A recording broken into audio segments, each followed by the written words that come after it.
Oh, or hello, hello, Gundam fans. Hi, hello, welcome everyone.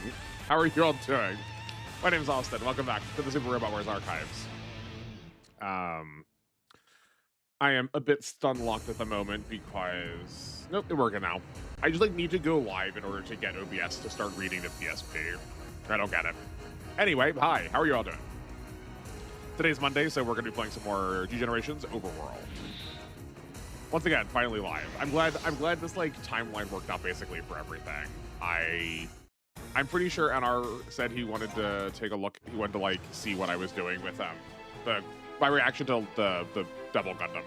I don't know if it's gonna show up in this stage. I just feel like, given it's the G Gundam stage, quite possibly. I love that the Kowloon Gundam is here though. I should have assumed it was going to be. Oh right, because we got one of them here. We got two of them here. We got none of them here because I scrubbed out. That's what it was. I still have no idea what to do as far as building a team goes. My goal for this stream is twofold. Is one, I want to get through The East is Burning Red and this Abawaku mission, which will maybe hopefully answer my second question, which is my second part, which is what can I play this game off stream, and if so, what are we doing? Hello, welcome in. I see a couple of you have joined me. I'm glad you're all here. I'm also I might switch out reality. I think the leader position is better served by a different Gundam. Maybe. Move the Strike Noir up. Yeah, I think that might be fine. I also do want to check. We should check what people's actual stats are now that we've got some levels on them. I guess we can do that before we get into stream. Today's also going to be our test to see if Verizon actually holds up on a Monday. I mean, it started fine, so hopefully. Reality has a little bit more shooting. NR has also a little bit more shooting. Cam has a little bit more melee. And Gundamia is both. Okay, so what's our most melee-oriented frame? No.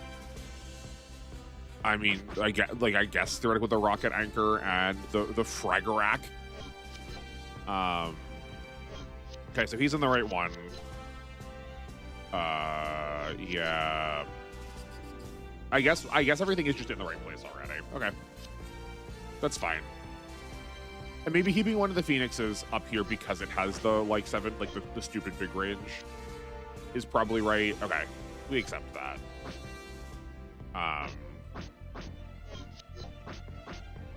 We don't have these are leader slots, not master slots, so we can't use the 20% energy regen. Okay. Okay. Oh, hold on. Do we move this over to Cam? I don't think so. Uso also has Uso has higher melee at one point. Okay, that's fine. Okay. I guess let's jump into our mission. Game startle. Yeah, cool. Are we gonna get both of them walking away from this? It's gonna feel so weird. Some of these I understand how we could conceive of other pilots piloting them. It just feels ultra weird to see non G Gundam people in G Gundam mechs because they are controlled so differently. But Shinjuku City, the city of the Devil Gundam. I don't know, but I do know that the stormy weather is unusual. Then it's probably the Devil Gundam. Quiet. Huh? Looks like we're surrounded. What? If that's the case. Wait!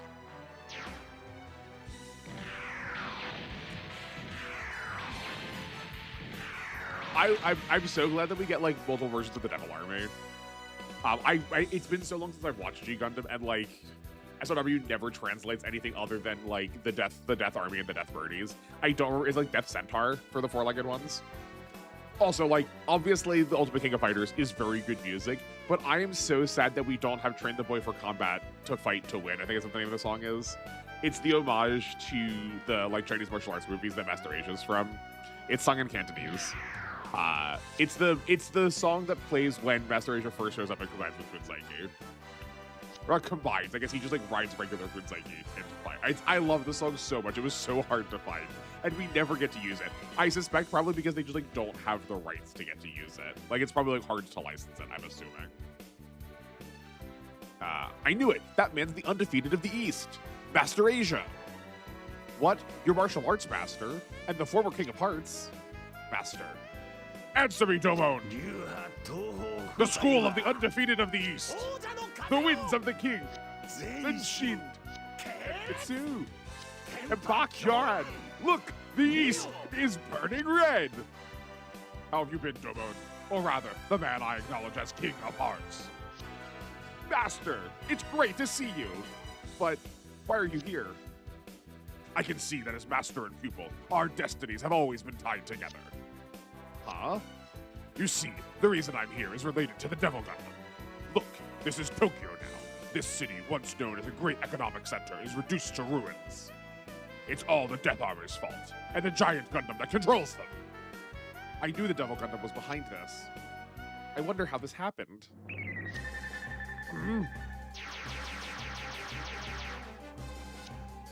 Damn, there's so many.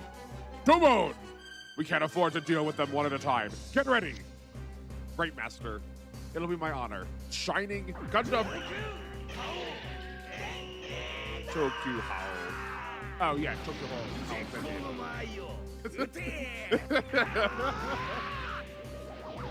Launch me!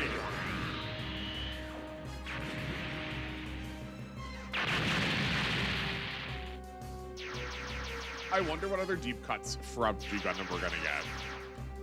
Do we see the Kowloon? Oh no, yeah. We do see Kowloon for a bit. It does turn into Master during the like climax of their yeah. They just keep coming. Domon! Let's show these small fries the power of a master and his pupil. Right, Master. It's been a while since my blood boiled. This has to be the work of Kyoji. I'll destroy them myself. I'll destroy every one of them.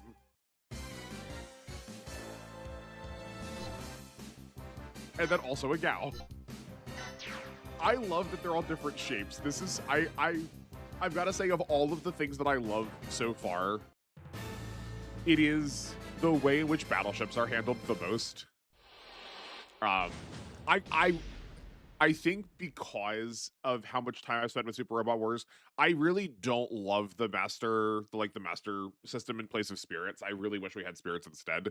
It's probably more balanced that the way it is here, but it just feels less like interactive. But I love the battleships. It's so good. Okay. Aren't you supposed to have a lot of... What? 1, 2, 3, 4. Why are we only getting half move?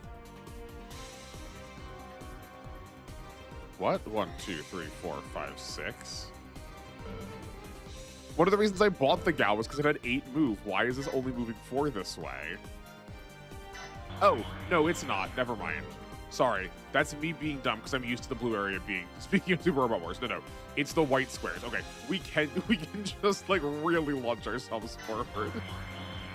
Perfect. Yeah, that'll be fine. What are our actual weapons? Okay, the bomb kind of honks, but that's fine. Covering fire probably isn't going to matter. Oh, that arc fits. The cannon arc fits really well. And then we have anti-air cannon. Okay, great. Right, yeah. So our break trigger is defeat 10 death armies within 4 turns, and we actually will need to do it in 3 turns. Great. Oh yeah, actually here, because I messed this up while I was recording the pre-recorded version. After 4 turns is telling us not the challenge condition. It's telling us just the condition at all. So we can't trust that to keep track of things for us, unfortunately. Okay, fly, land. Can we see? Okay, it is better if the Crossbones X1 basic is on land. Okay, we can Zanber go here, Zanber like this. Yeah, that's fine. We don't have a ton of HP, is a little worrying, but howdy, Anna, how you doing?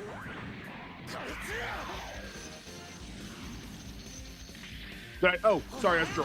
I had talked about wanting to go to Tuesday. I suppose that is true. I suppose that is maybe confusing. I had said so with the assumption that my Monday stream wasn't working because of my internet.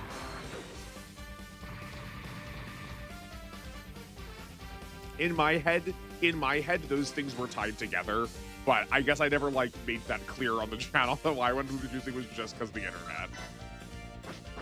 I apologize. I also just like never heard feedback. I mean, like, make no mistake, I'm not blaming anyone for this. I never heard feedback from anyone, so I wasn't sure if like Tuesday was well received either. Is Tuesday preferable?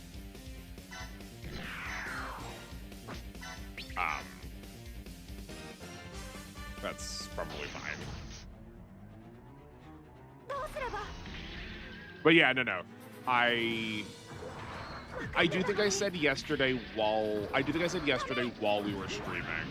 But if you had gone to bed already. Yeah. No problem. I would like Tuesday more personally, but it doesn't matter. Okay. That's good to know though. That is good to know though.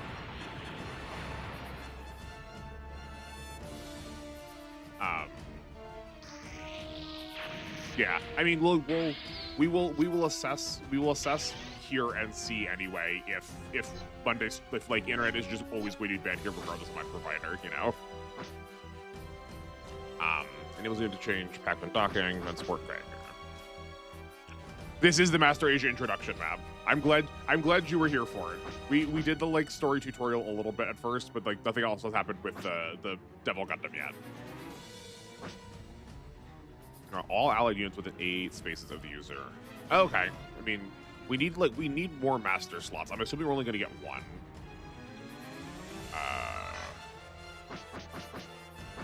Let's... Ma'am, can you actually do damage? Probably not. We should probably save Maramaye to, like, clean up something. We should probably save Maramaye to clean up something that's like close to that. This seems fine. Devil Gundam fanfiction is 4th at this stage. Oh, okay. I wasn't sure. I figured I wasn't gonna take the risk knowing that, like, you know, we were getting G Gundam maps. It's quite possible they were gonna like try and give us that for a large portion of our time. Now that you're here also, and you know this game, I can ask you directly. So when I bought Laura, she had a different skill than Diligent, right? This was the skill that Lauren had, and when we switched Lauren to Laura, it listed Laura as a different skill. Also, I see you use Laura. She's a really good commander. What is Commander the one that's in charge of the group? Is that like the leader position, or is Commander a job on the ship? Captain, actor, operator. No, okay. I do really like her, but yeah, right. Like, I thought her character ability seemed really good. But the Diligent ability is just what Lauren had, and I don't know why it wasn't the one that I thought it was going to be. It said it was an ability slot 1, or does that mean you have to buy them? When you buy her as Laura. Interesting. Okay, maybe we'll try that during intermission. We'll return her and see if we can, like, maybe I did actually switch it back to Lauren and purchase. We'll save and experiment with it. And like, obviously if it's bad, if we just wasted money, we won't keep it.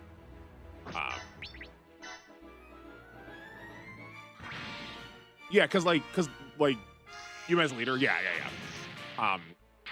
Yeah, because the Laura's ability was Laura Rolla's ability was just called Laura Rolla, and I thought I felt like it restored something. I don't remember what it was at this point. But I feel like it restored like MP and energy. It seemed really good. It seemed really cracked, which is like part of the reason why I wanted to acquire her, which is why I wanted to put her on the team.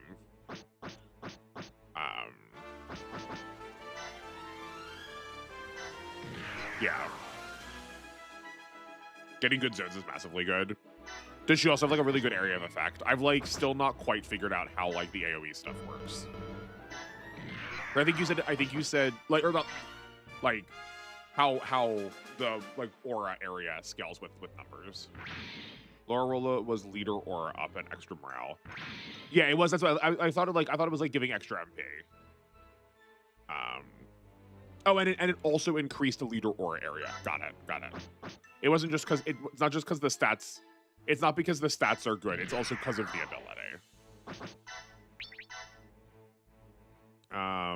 This is fine. Yeah, it was like the second time I read something and went, oh, this seems really, really good. The other one still being the like free capture on Uso. You get one more leader area at command stat 25. Okay, cool. You said that it's scaled later, and we were going to talk about it later. We just like I never thought to ask.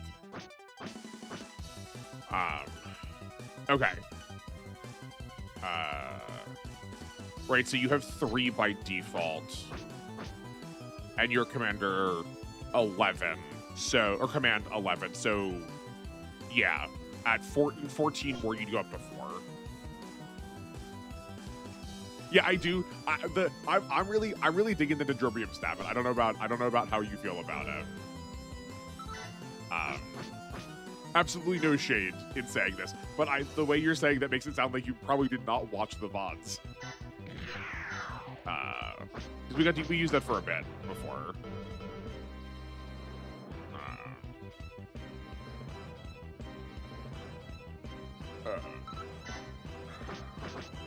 I want to try and figure out. I guess we're just like going to go. Hold on. We can move up here, attack with the Lariat. Then we can attack. Then the leader, whoever the leader of that group is, I think it's still Reality, can kill. Oh no, I used him already because I wasn't paying attention. Well, never mind. I was gonna say we could have the leader come out. We could use the leader, kill, get a step with him. Then the Strike Noir would have a backup, but that's not gonna happen. So never mind. Also, OC are surprisingly good since they level fast and get decent stats. OC, hold on. Is that in here? No, that's XO. Also OC are surprisingly good. I apologize for being a buffoon. There's just so many new like terms. I know you did not. That's fine. I will. I just wanted to say hi since. Like these original characters. Got it. Yeah. Yeah. Okay. There's so many things that could be original. Okay. Sorry. My bad.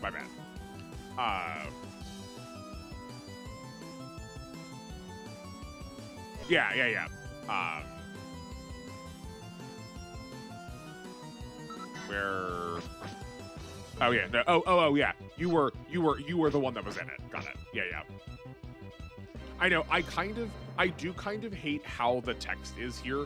I will concede I have forgotten a little bit what everyone's name is. I'm just like, oh yeah, the green-haired one, or like, oh yeah, the 001.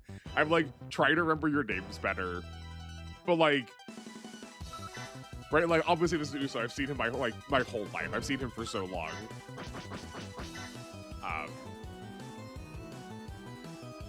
But they do seem to be leveling up they seem to be leveling up pretty quickly. I guess as a way to balance out the fact that they're starting with just like kind of a garbage ability, right?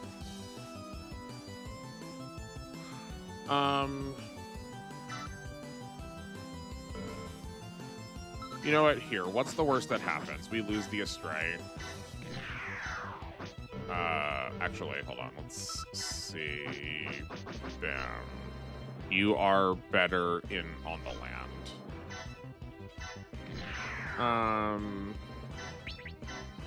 I doubt this is going to kill, but... Oh, okay, never mind. So, okay, it looks like pilot stats contribute a lot less than I was expecting. Because she still did 3,400, and look how few stats Narmai have. Also, I learned some decent things later, like Mercenary Range +1. That does seem really good. I like, given the fact that we've given Tobia... Is it the right Tobia? Yeah. Given the fact that we've given this Tobia Pirate, and not everyone can purchase Pirate. Like, it's not present there. I do like that there are both, like, generic skills that everyone can purchase, and also, like, uniques for, certain things. That is, I think, a good choice. I appreciate that. I appreciate that sort of, like, solves a little bit of the problem we were complaining about yesterday with Y and having everyone just, like, buy best skill. Okay, done. Also, Lala's really busted with investment. Okay. Also, shot and melee affect accuracy. I do remember that. But I mean, I guess like, do none of your stats affect any damage you do? Avoid, defend. I guess we're not... I thought Awaken related to damage also, but I guess we're not pulling from any Awaken skills. Or, like, none of these attacks are Awaken-based attacks. I don't know why I was thinking someone's ability... I read through so many abilities to try and figure out how to spend our points. I thought there was someone's ability that made me think that, like, Awaken also contributed to damage, and then that skill adds more damage on top of it to specifically Awakened-type weapons. Damage is only affected by skills and suits. Okay. So what does Awaken do then? Was that just like a skill that was translated really weirdly?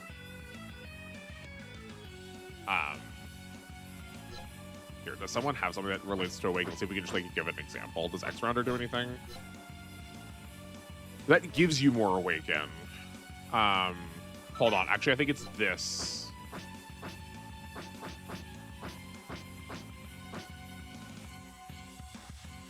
Yeah, Awaken increased by 10. Awaken weapon damage increases by 100. This is not what I was thinking of originally, but like, yeah. Awaken's your new type stat, gives you more accuracy and evade. Oh, okay. So why is it separated out then? Why wouldn't they just give new types higher, like, avoid? I guess because there's not accuracy, because accuracy is not accuracy is divided. But like, why not just give people really high shooting melee and avoid if they're new types then? Like, why? What's the difference? I guess just so we can have something like this. No, but that doesn't matter either. You could just have new types say plus 10 to those 3 stats and like Awaken based weapons. Yeah, that's interesting. I guess though, like, I hope it does stick that Awaken also does not actually contribute to damage. We did talk about it enough times that I do remember that shooting and melee were for range. Or not for range, for accuracy.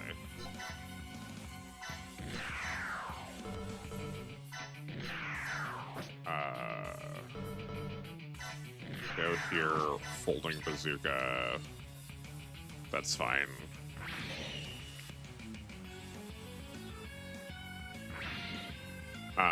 Funnels and other Saikama weapons do more damage from the Cyber new type, and intuition boosts the weapon power. Also, Awaken gives Saikama weapons ridiculous accuracy boosts. Oh, okay. So it's not not a linear boost. It's that, like, okay. I see. Okay, so like a weapon can pull from the Awaken stat in a way that is yielding higher value. Like, it will level up at the same. It could level up at the same rate or be increased at the same rate as any of the other stats, but it might be pulled more from weapon effects, okay, or like weapon calculations, right? Because like, actually here, not you, you have it. Right, like this increases awaken and reaction at 5. It seems like the game is allowing awaken to be increased roughly at the same amount as other stats, but it can get pulled more. Okay. Oh no. Okay, my internet blipped there for a second. We'll see if it stays. Is intuition the name of another skill also? And like, yeah, like I figured funnels and like the Saikamu weapons were, but like that's also like only Universal Century stuff. Like surely the Age also has awakened weapons. Like how do I know what are the awakened weapons in here? Like will it say awakened somewhere in this description? Like will it say like awakened melee? Okay, so you get 80% with Beam Saber, but funnels are 100 while the enemy is dodging. Okay, I mean that seems like that is pulling a lot. Rises from the ground like a rather tall mole. Welcome, Llama. I'm glad you're here. Thank you for emerging from your burrow.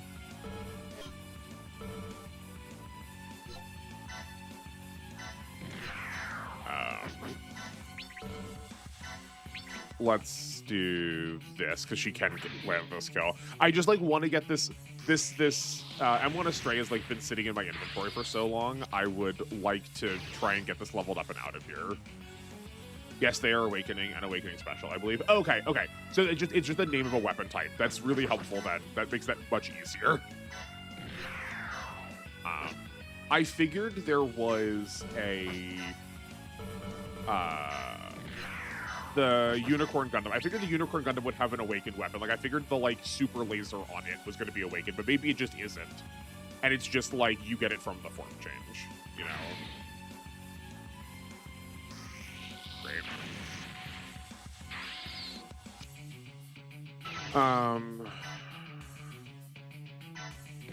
We like almost completed the objective within the first.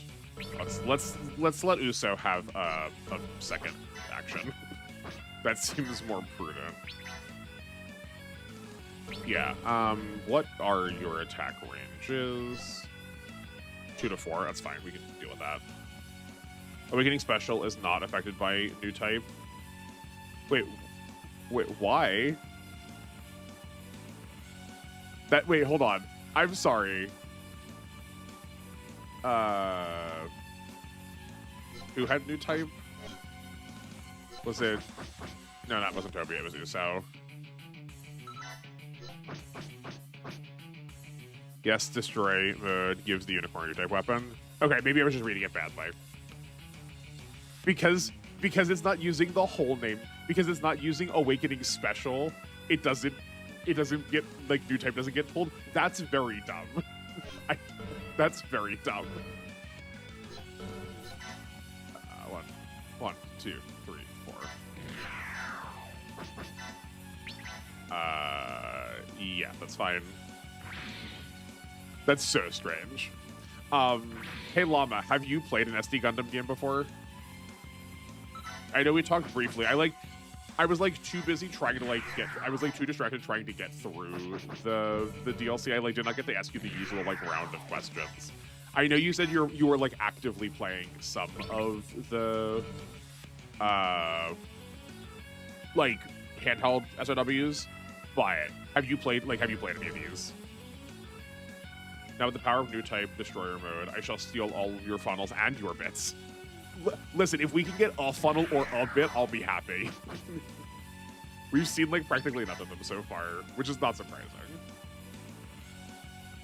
Yeah, that's fine. New type hate, I mean abilities that shut down awakening weapons like MTD or Rosen Zulu.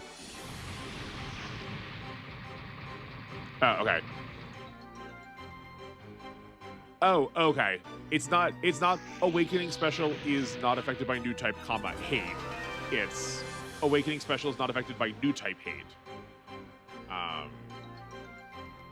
New type hate, I mean abilities that shut down awakening weapons. Okay, okay. That's fine. We kind of don't care about that, Uso. Thank you for trying, though. We're so much more here for the capture. You've not played any G-Gen games? Okay. Well, this is like technically my first one. I played one on the handheld, but it was very different than this. It was just SD Gundam. Was it SD Gundam Advanced or SD Gundam G Generations Advanced?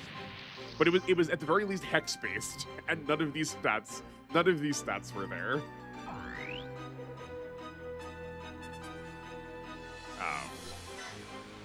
Okay, we are. Oh no, Maramaye still has an action left.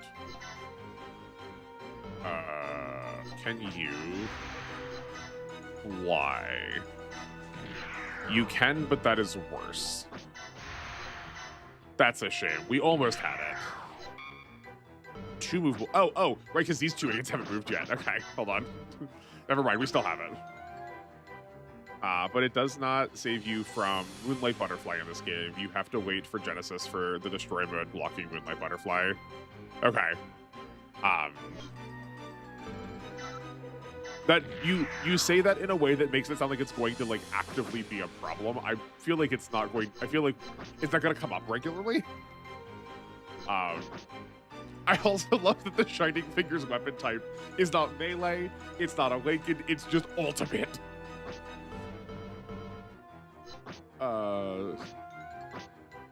What? Sorry. What shield does the Shining Gundam have? What shield does the Shining Gundam have? Is it just its arms? Does it put its arms up to block like a shield? What does Game Parts do? Increases the power of melee and beam melee weapons by 100. Yeah, sure.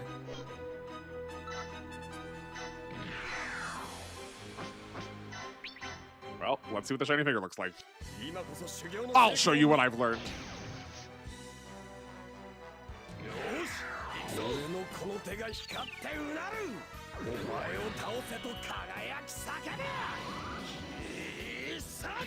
See, that's it.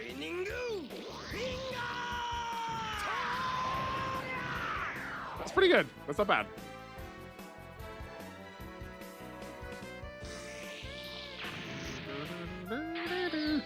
Love the jazz. Okay. How was that not 10? That was only 8? Oh, okay. Well, never mind. Okay. How does Master Asia do? I guess the Chohakyo Den, the Chokyo Hao Denyedan should be a map attack. That's fair. The Undefeated of the East increases the damage of melee and ultimate weapons by 5%. Oh, by 5%. Okay. I mean, I get why they made him good, but also,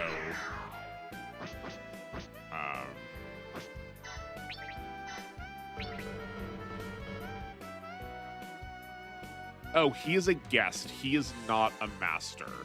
That's why he's not getting the attack from Domon. Yeah, okay. Okay. I was hoping he was going to get the pull-on attack from Domon. That's fine. So we can Shining Finger Sword. Then we can pass it off to Master Asia. Yes, Ultimate has different damage formula. It has super high and super charged form, but it's weaker at normal and high. That makes sense. That makes sense, right? You can't like use it too. You can't use it too early. With it, you got to save it to make sure that it's like being used at like the peak of the fight. Also, morale cost is bad. That does not surprise me. Oh yeah, I see. Yeah, like that is like absolutely draining our morale. Okay. Also, Master Gundam is really good. Has your warmest recommendation. Okay, sick. I will bear that recommendation in mind. Oh yeah, I see. Yeah, it has a 30 cost. We've just like I feel like we've so seldom actually seen a morale cost, like an MP cost, that I've just like not paid attention to it much. We must have because we were getting it restored at one point, but are we losing connection? That's interesting. That did stutter there for a second, but it never showed it went down for me. Maybe Mondays will always be first. Maybe you're right, we should change. Idiot, you won't get the upper hand so easily. I can imagine main UC timeline trying to NTD the Moonlight Butterfly, only to hear "Nano Machine, son" from an unknown source and getting obliterated. Yeah, yeah.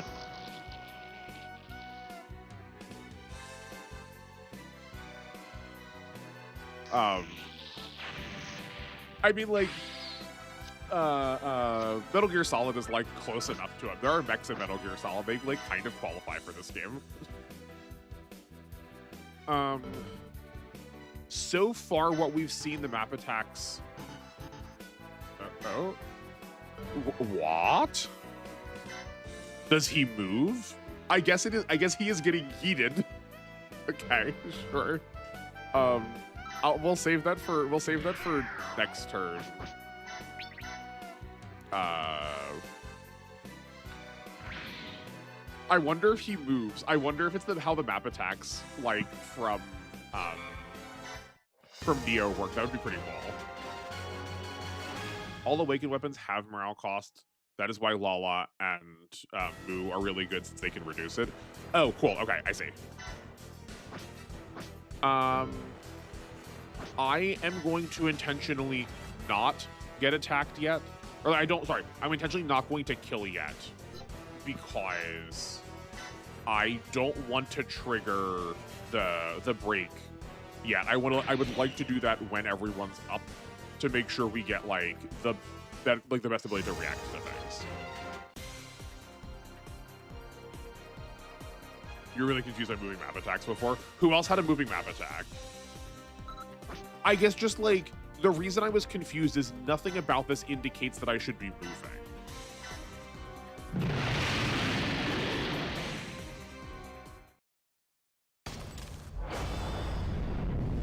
Like, I understand how to use them. Neo uses them a lot.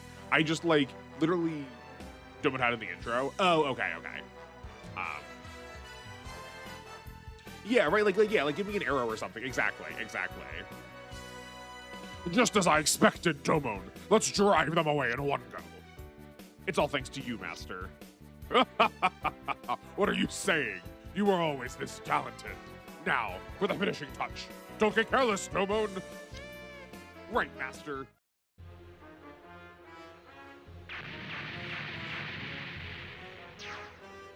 Also, it was the intro. Like, there's a lot of stuff I had to pick up. They're persistent. Tifa, are you all right?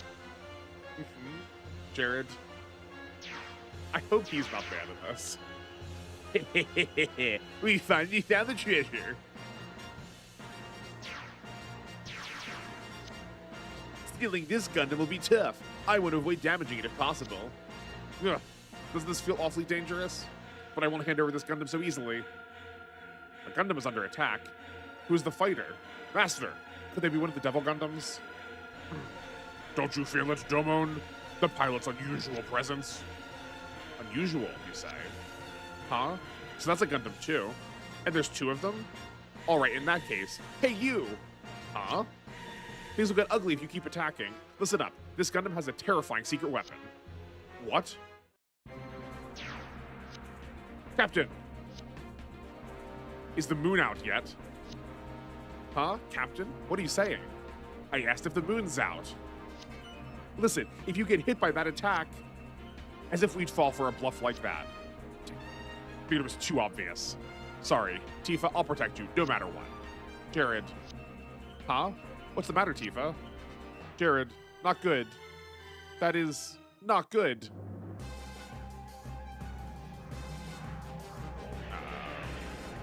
Hey, Jared Impulse. Affectionate. I feel like that's one of the words I'm trying to avoid for YouTube reasons. I don't know if I'm supposed to or not, but yes, hard agreed. Captain, the way it's reacting, that is, it can't be. No, Tifa, please listen to me. Ah! What's the matter, Tifa? Tifa! Oh, good perception there, young lady. What a waste, truly a waste. Master, what are you doing? Soon you'll join your friends.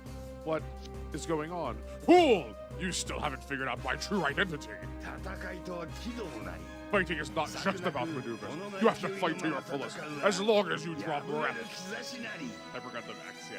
Hyper Gundam X, in my opinion, is the most broken normal unit, followed by Turn X and Turn A. Interesting, okay. Tifa, just I'm asking Master Asia, do you say powers for the win? Yeah, I love that I love that she gets to have like immediate story relevance. This is just like such a different version of the X that I know. That's right. The true identity of the undefeated of the East. Yes, Master Gundam. No, no way, Masters. The former Kingdom Hearts is a follower of the Devil Gundam? I do not blame you for being surprised. I'm also aware you can't believe it.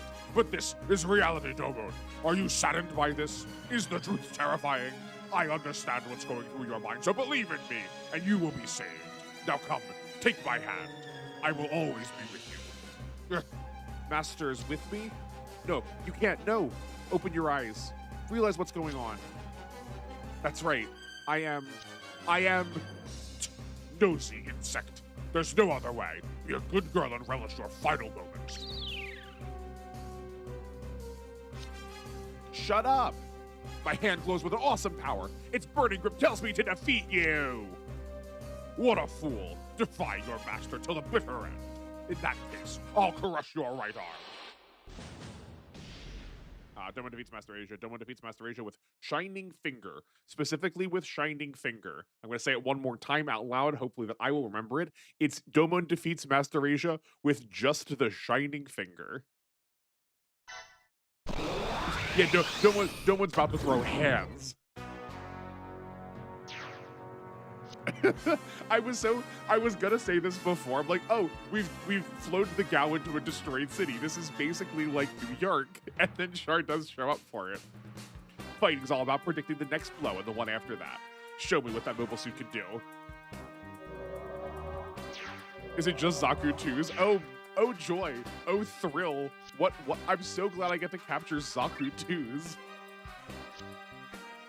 Okay. We could just turn the Fredan around. Just like immediately fire on Char. They never expect the Zeon Inquisition. It is a little like that, ain't it? Remember Shining Finger, not the sword. You fire punch him to death. Yeah, I guess if I say it 4 times and you say it once, hopefully I will remember it. What? Oh, the cannon's even further away. Never mind. Okay, well. Can we get... I don't think we can actually get anyone in there. There's also no time limit on this. We can let Master Asia come down and join us. And we can deal with, like, these battleships for now.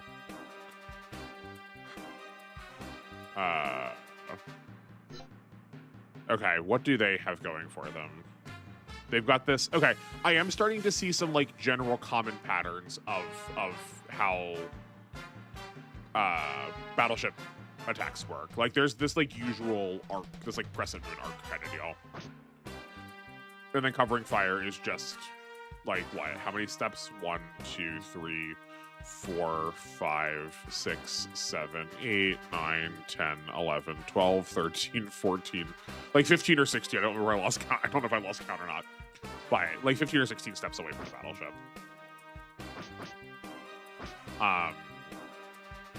Okay, so these haven't.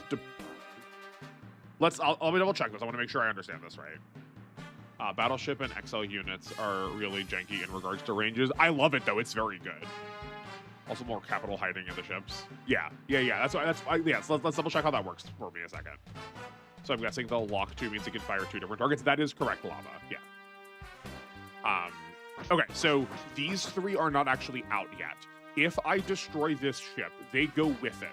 But if these 3 leave the ship first, if they deploy and I don't kill them, and we shoot the ship down, they turn into white flags and we can capture them. Yes, that is how that works.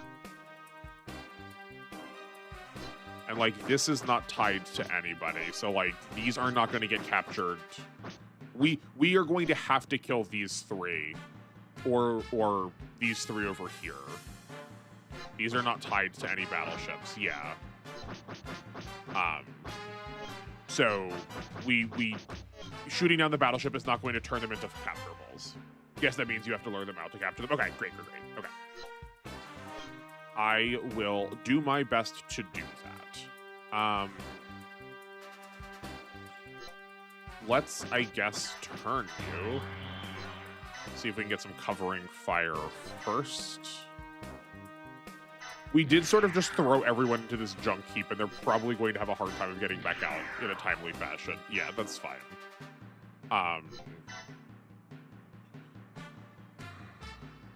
I'm curious what luring them out is going to look like in this case. Like I don't necessarily know how to bait somebody in this.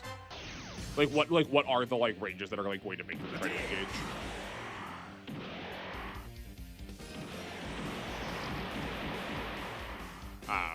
I also is every Gal equipped with those kind of lasers? I feel like those cannons are not on every Gal. I'd recommend to lure Char up so he could give his good XP to you. Oh yes, yeah. No, we're gonna pull the Ferdan up also. Yeah, and we can try and get him next. Yeah, I think this turn is mostly going to be set up, and then next turn is going to be like actually getting to do a lot of stuff. But I figure I want to do this first. Oh. Okay, yeah. So this isn't an awakened weapon, but this does have MP cost. I know you didn't say it this way. I wasn't thinking it was this way. I just knew that I knew that someone in the Phoenix Gundam had MP costs down because they were getting restored by the effects of the Gal, like by the effects of the commanders we had. That's unfortunate. If you stand 1 to 3 spaces, the warships, they walk out. Okay. 1, 2, 3, 4. Okay, so we were a little far out. I'm not like taking like 1 to 3 as like a hard limit, like as an approximate limit. So we'll see how that if we're close enough. That's 1, 2, 3, 4, 5. It also seems like some ships are better at like going backwards than others. 1, 2, 3, 4, 5, 6, 7. I mean, I guess not this one. Yeah, you're going up here. Does Char give a lot of XP? I would not be surprised if he does because of who he is. Increases the attack and mobility by 5 when piloting red type units. That's very funny. Fin funnels are Psychomo? Or feather funnels? I guess just because they have the word funnel in them.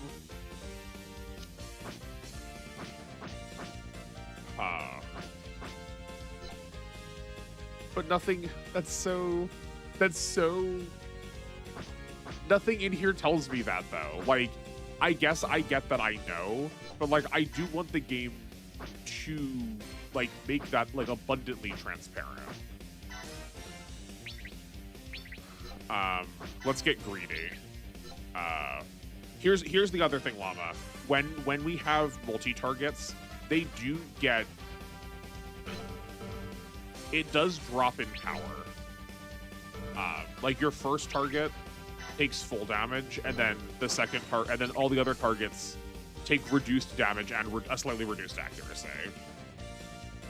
And cutting it to 1500 or cutting it to 1800, I don't think is going to be enough to kill. Could be wrong though. Yeah, it does make sense. Yeah, I think there's like, this game uses a lot of like very like, things seem very logical, but I also just like want the game to fully confirm. Also, 6 points in a level was incredible. Can we move this guest to an actual ship at some point? She might need to go on like an actual, or like into like an actual like unit at some point. Oh my bad. Full power Phoenix Gundam is side combo, not normal version. Oh, okay. No, that's totally fine. Like, honestly, frankly, not because I want to see you fail, but I'm glad you were wrong, because that makes so much more sense to me if you were incorrect.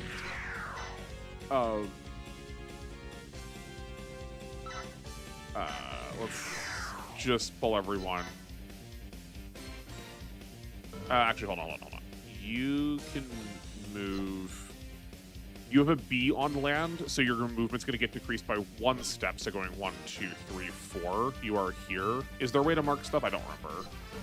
But then we decided that there was not. Okay, we'll just remember that. 4 and 5. 1, 2, 3, 4. 1, 2, 3, 4, 5. Okay. So if we are here, we are theoretically out of range. I think those 2 plus the Ferdan should be enough to deal with Char. And then I guess we move Domon vaguely up to get ready to take on Master Asia. Yeah, I think that's fine.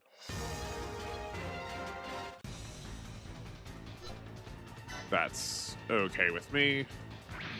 Battleships get healed some amount anyway, so like that's negligible damage. We just like need to get these moving. You're good. Yes, I'm okay with you taking. Or that won't be a kill. That won't be a kill. But this is fine to take this attack.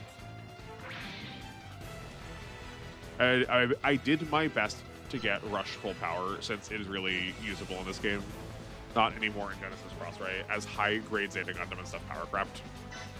Then we will definitely. I do remember that's why I've been using the 2 of them. I do remember you telling me how much you valued the upgraded version of the Phoenix Gundam. So like I do want to try and give it. That's not good. I do want to try and give it its time in the sun. Or just most Gundams in Cross Rays. That's a shame.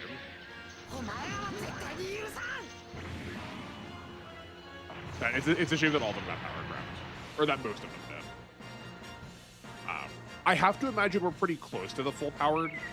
Yeah, I know. Shush, shush, shush.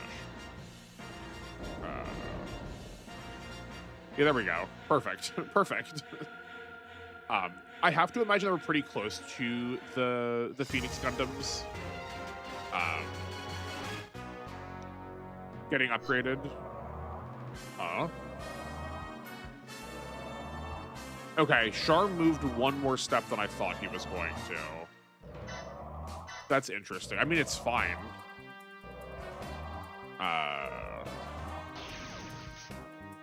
Yeah, we'll talk about Char first. I'll go back to the Phoenix Gundam in a second. Char had 5 move and had a B on the ground.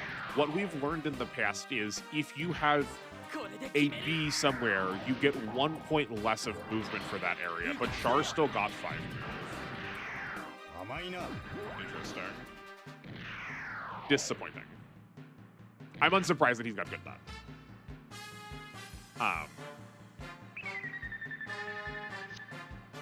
But yeah, all the Phoenix Gundams have 3 of their 4 upgrades already.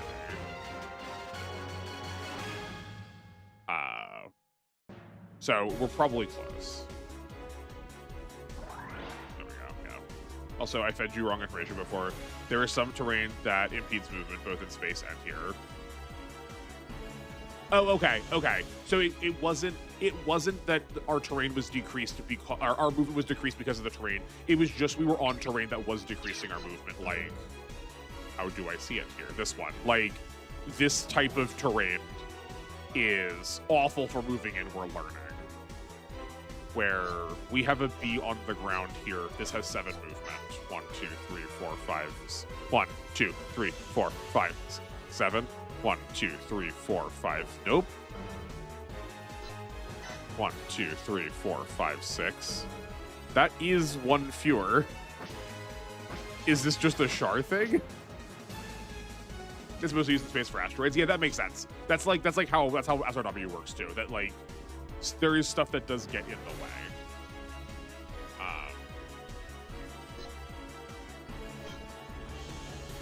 Is it just because he's Char he gets to break the rules?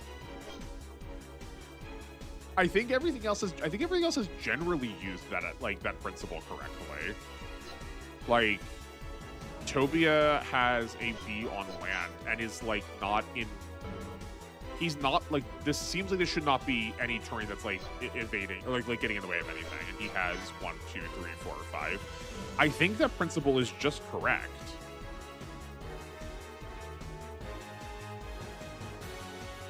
Where did stream go? Are we okay?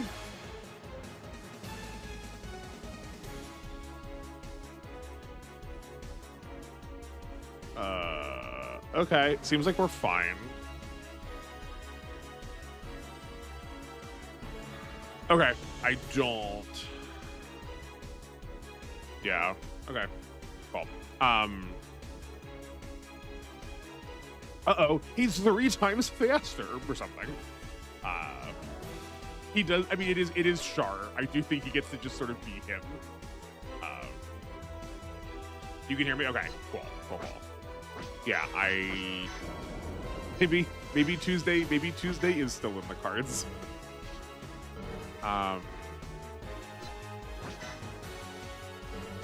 You have better accuracy. We're going to the right. Yeah. With melee. Just slightly, though.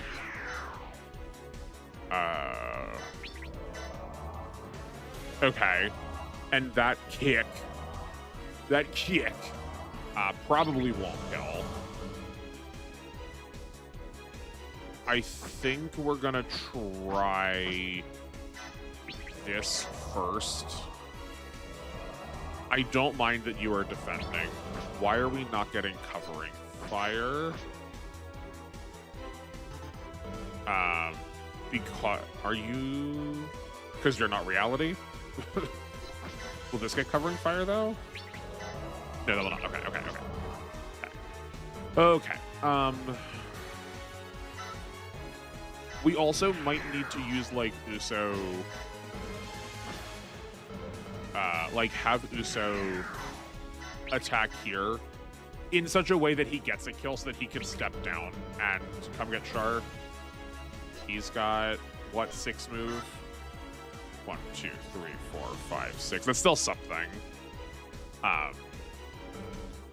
Oh, sorry, I did not read this part. This was maybe like one of the most important messages you said. Maybe because he's the enemy leader, he gets +1 movement. We can. I don't mind that hypothesis. We can work on that with like maybe just like how all secrets work.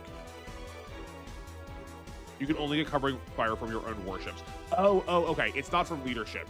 So like Jared could get covering fire from the Fredan, regardless of whether he's the master or not, but just because he's part of that same team member. Like, here.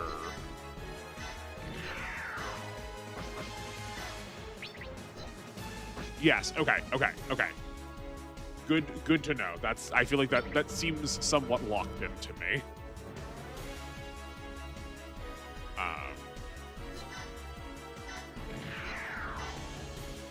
I guess we should also try to figure this out sooner rather than later.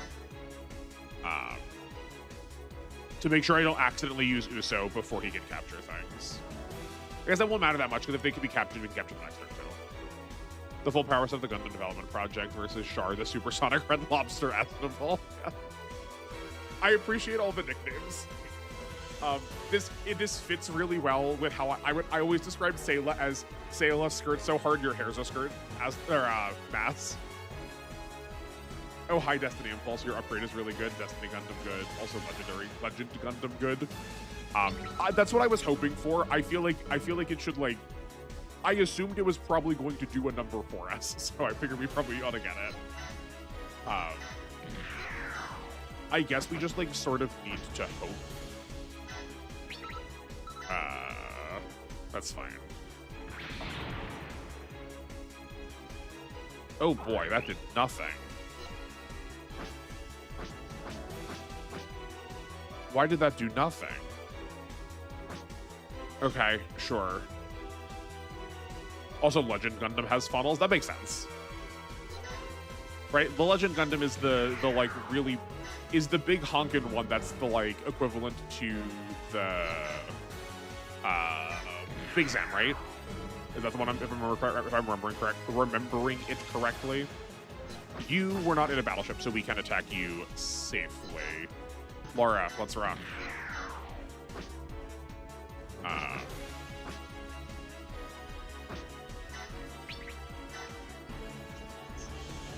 Yes, this should be fine. We'll also check. We can also check afterwards in the shop to see if I can buy the skill Laura Rolla. Battleships have a lot of HP, so you need a lot of power to one-shot. Well, I wasn't thinking I was going to one-shot. Like, I did hit the pinpoint, but still only did 7,000. I just figured it was going to be a little bit more than that.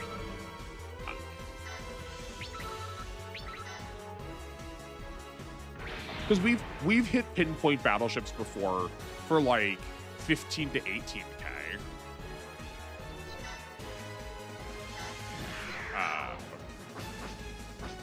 Not everything has to be like the insta kills. I'm okay with that.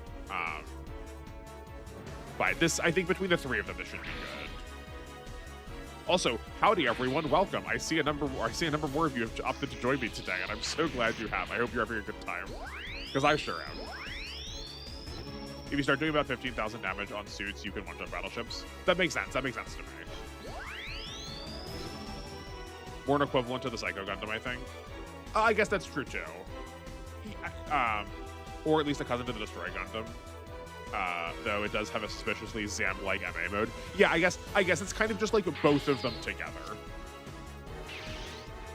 Oh, had I used support attacks with it? Maybe I was forgetting it. That could be just true. This is our best accuracy, so let's try it. Great.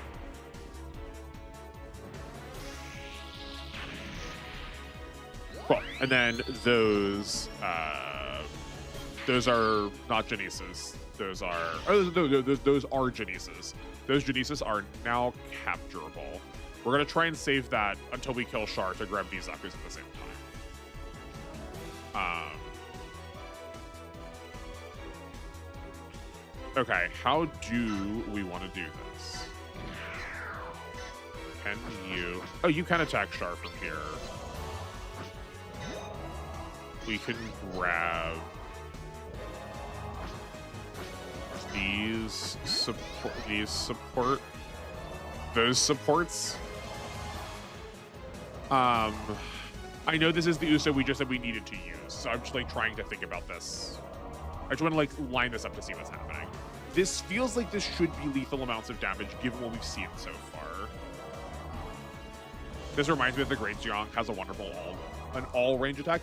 I do kind of remember you telling me about this at some point, too. I think we talked about an all-range attack. I'm also so glad that they give the Zhang his booties. I want to hit him with something else first, but then we miss out on all the covering fire from here. You know what? Hold on, no. I'm being silly. This is not the end of the world. If this doesn't kill, it's totally okay. Because we can just capture next turn. It's not like they're going away anytime soon, right? No, not while defending. Okay. Correction, Destroy has an MA mode and is big. The Legend does not, as normal sized. Oh, okay. Maybe I was conflating with the Destroy then. You don't think this will be enough while defending? He also switched to evading Nickel. Howdy, Gundam. Welcome. You've come to the right place. I'll live and die by my mistakes.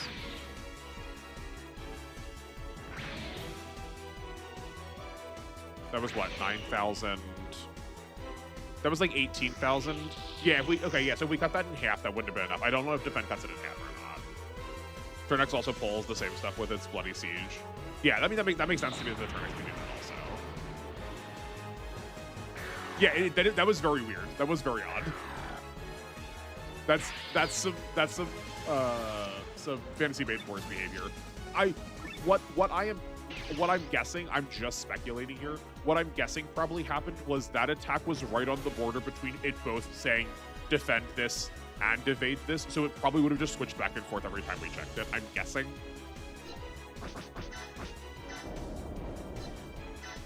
Okay, are we going to get anything else captured this turn? No, we are not. We can use Uso's Master now. Oh, speaking of these, Char did get intimidated. Yeah, it's like Pokemon. We just have to like keep sending our bombs back out at him. I think I figured something out for the master skills. And we were talking about refreshing these. I believe you have to go into the battleship to get them refreshed. He was 3 times faster and explodes 3 times bigger. just a panoply of hyperbole, this man. The satellite cannon seems turbo ultra overkill for a Death Army, but that's fine. If you do as you can just do it later. I mean, yeah, but like, why not just do it now and get him out of the way?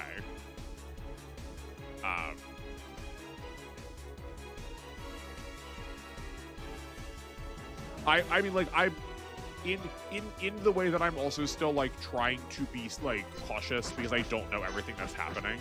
I have no idea if stuff is like going to despawn after a certain number of turns, or like we've not seen them become reactive again yet. But I don't know. I just want to make sure.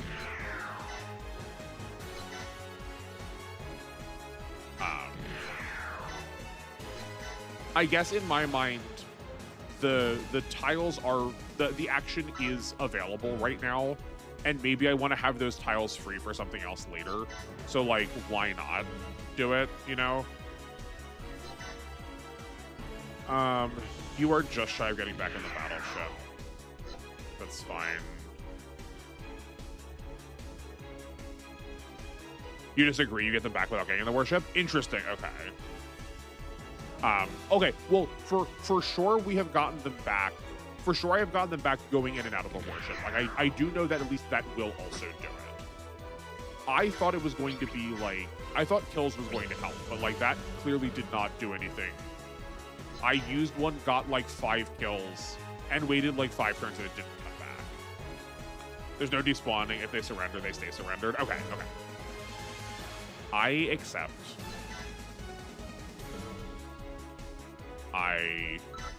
It's funny. It is very funny to me. It is very funny to me the way when I'm being cautious, you're like, no, don't be cautious. Be more aggressive. Did we? Why are we low? Did I drop stream? Are we still here? Hi, everyone.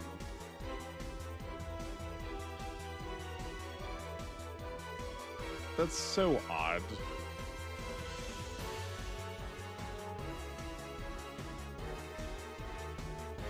So it turns out it's just not my internet. Turns out Monday is just bad.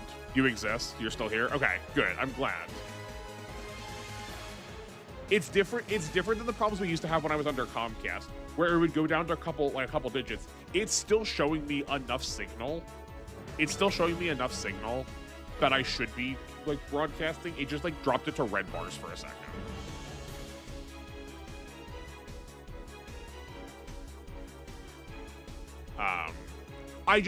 I was saying I should save my free capture from doing it with just these 3. I wanted to save it this turn to like at least grab the 2 Char ones. That was all the point I was making was. But no. So yeah. So before I like worry about the internet, it is funny that like you'll ask me about my abundance of caution here, but then other times where I'm like, no, we can totally clear this turn. You're like, no, put everyone back in the ship. Like, put everyone back in the ship. We'll just wait a couple more turns to get their HP back. Yeah, no. This internet does seem considerably better. Like a couple of hiccups is so much more tolerable by comparison.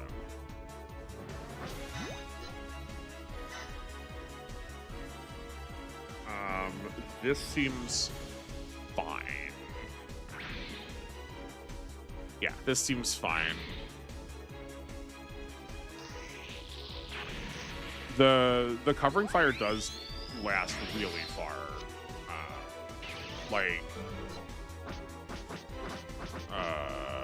This does not get far enough to get the rest of that Death Army, though. For us to get the Nimdrobian back into the battleship. I feel like it's gonna be fine, but I also don't. Hold on. We also just like straight up don't need to press it forward. We can just move.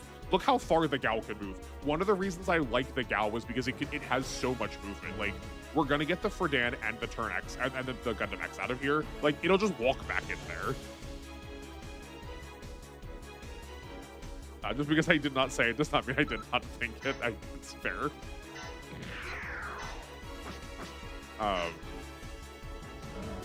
Okay. Does the satellite cannon have the nonsense mechanics that Super Robot Wars gives it? That at least R gives it? Is it like a once and done kind of thing? Or are we allowed to keep firing this as long as we have energy? Big plane, big engines.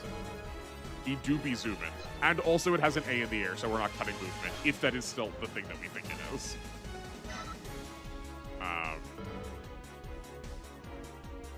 Never said pull back, just repair it. Sure. Satellite cannon is busted. Okay, great.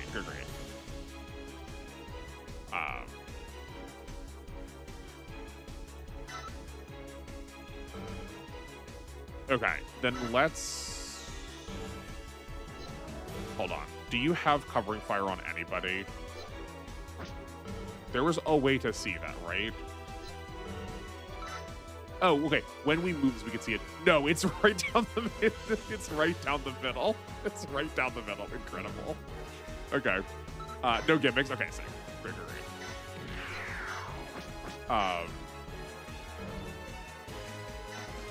I guess the downside of it is... we're always going to be far enough... we're probably going to be far enough away that they're always going to try and evade it. So, like, if we get this ourselves, we're just going to need to give him so much accuracy. He is a master unit. We should, like, look at what his master skills are, though. I mean, sure, I guess.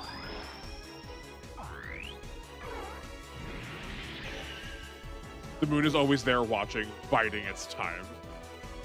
Foreshadowing is a narrative device. Yeah. What's the Ryoma line from Fates? Ryoma will begin his revenge in 5 turns, but for now he waits. It's kind of the same energy you gave me with that moon line. Look, what's the worst that happens? It's fine. Not lethal for the one. Bummer. That's fine. That's whatever. Okay, and then the Fredan just needs to... I don't think it needs to move that far forward. You come here. You get in the battleship. Can you... Okay, unfortunately, you can hit the one that didn't take damage. But we can just put the Phoenix back in next turn.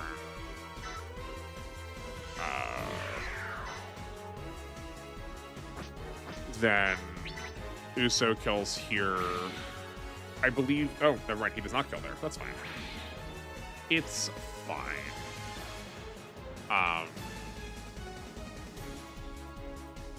I think we're going to leave the Strike Noir just, like, roughly around here anyway, hoping that these come down.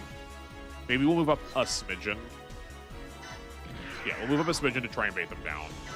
And let's bring Domon over to the right here to help with this battleship. Okay, and that's fine. I have no idea what you mean with Ryoma Fate. I can't tell if this is sarcasm or not.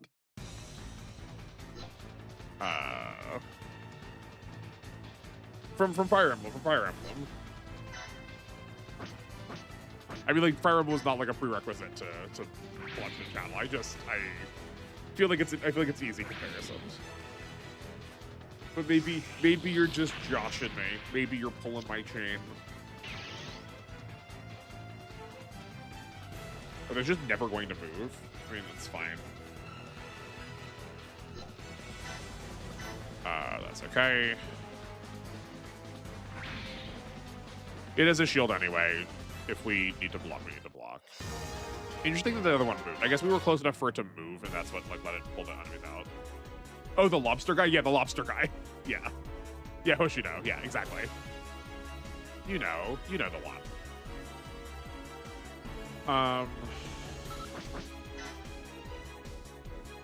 I hated Fates. I just did not get the joke. Oh, that's okay.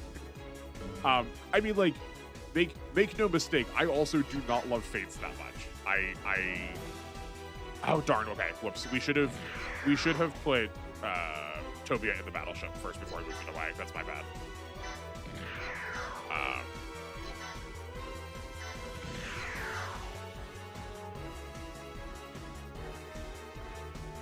Warships rarely move. You have to wait really long. Okay, that's good to know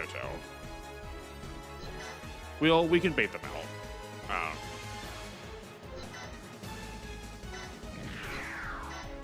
I don't mind. I was just surprised because it felt like it moved before. Yeah, no, I don't mind there being a lot of skills involved in my tactics games, but I do feel like the overabundance of relying on effects to like knock out your stats like heavily degraded my enjoyment of that game. That's Colonel Lobster to you. That should be fine. Let's also we'll put Marimaya back over here. I will probably move her back and forth like 3 times. If you're in range, the warships move. Yeah, exactly. Yeah. Yeah, and we are the Daughtresses had moved forward enough that they're like out of range. Where I was like, oh, we're close to the Daughtresses. It's going to be in range close enough to move, but that's not true. Okay, how do we want to do this?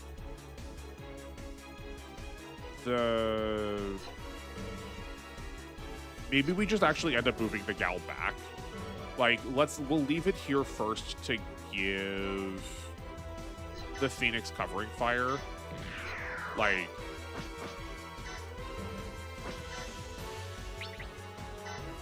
that's not covering fire. That's fine. Okay. Here, so okay, we attack one of these, get a step, then we could kill both of these with the Phoenix, then move the Phoenix back in. There's no reason to attack the top one because she can't step off afterwards, and I would like to have her step to get healed. I think the Gao is just here to pick the Phoenix up and then move back. I think that's fine. I think we could probably stand for some more attack power. I'm okay with that. When I'm talking about skills, the weapons and ninjas rub me the wrong way. Also, Kaze's death, unless supported, and I hated Dragon Vein. The Dragon Veins were very gimmicky. I accept that, too. I like Nora's aesthetic more than Hoshido looking from the outside. Yeah, I definitely like the medieval aesthetic a little bit more. I think just because we are, like, so... there is no lack of the... There's no lack of the Sengoku era Japanese aesthetic in a lot of these games. Well, that is a downside of what was happening. It's fine. So like I'm with you. I get that too. I do generally agree.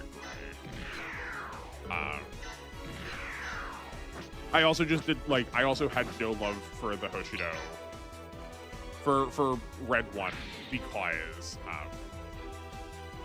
it was easier. So of course I didn't care as much. Also the secondary weapon triangle, bows should not be weak to magic. Also the secondary weapon triangle, bows should not be weak to magic. Yeah, I mean, the weapon triangle is already such like a weird affectation if you like know about combat.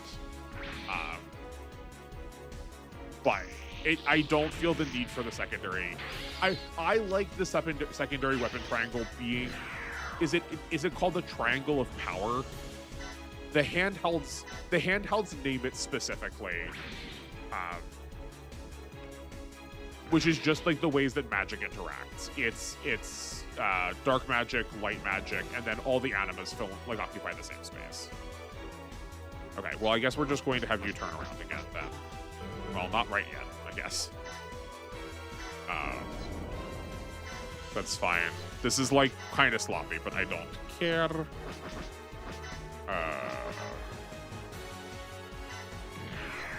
Also, Nora and Hoshido were way too black and white. I think I also think I like the Fate story for what it is. Or sorry, not for what it is, but for what it theoretically was going to be. There is a like, oh, sick. Oh boy, okay. Uso might be out of a job. Um,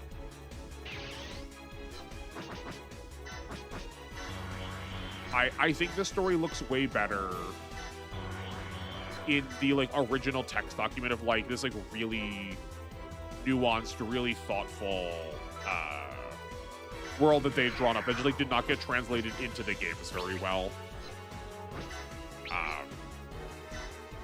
And like I know that's not actually what is present in the text, so like I probably shouldn't give it too much credit, but I also still just like kind of want it to be that. Oh, Trinity of Magic, yeah, that's what it was. Yeah, thank you. Super critical. Okay.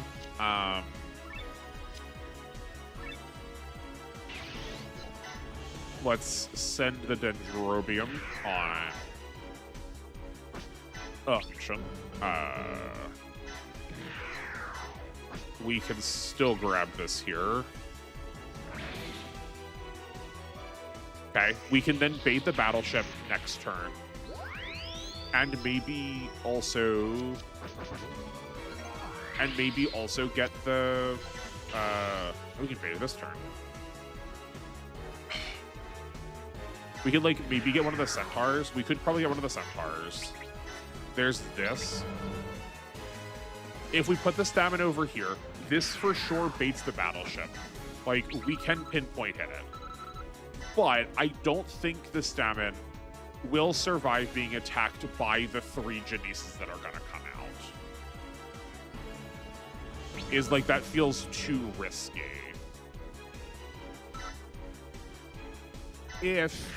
Hold on. If we could land this kill though, let's try this. If we could land this kill, okay. I was gonna say we might be able to have enough of a there might be enough of a difference. There might be enough bodies over there to try and like just like put them like have the attacks go between 2 different units. Yeah. Also, the Fate censorship also rubs me the wrong way. Blame it on being a PAL sufferer. That's, I mean, yeah, that is true. Like you also got like a very different version of this game. The funniest thing about finding out that the King of Nar was a slime was the what? Well, okay, yeah, I follow. If you were listening, I was gonna say like, how did you not know? If you weren't looking at him, how did you not know? But like, yeah, if you were looking at him, how did you not know? But if you're listening to a podcast, I do get it. I do not like having gameplay removed, no matter how trashy. I mean, yeah, that's fair. I mean, how many times have I complained about that with why? So like, I'm with you. Oh, they don't attack at the exit of the ship? Okay, well, turns out I was too slow in reading that. That's good to know, though. I will try to keep that in mind for later. Vaulted content is lame. So are you telling me that Warframe is not to your liking, Slama? No warship anchored unit will attack the turn they exit the ship. Okay, great. Thank you for trying to warn me like 3 times while I was just like not catching up with chat while I was still making moves. But that's like easily incorporatable. That's like easily incorporatable.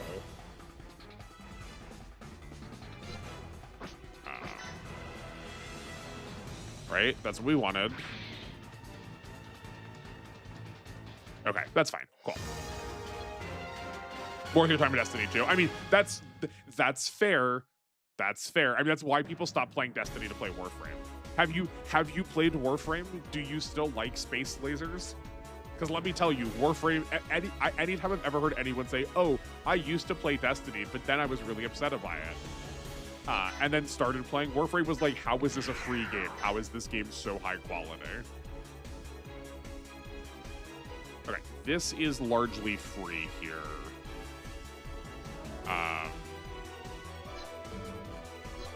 Hold on, can we give this to Marmaye? No, we cannot. That's fine.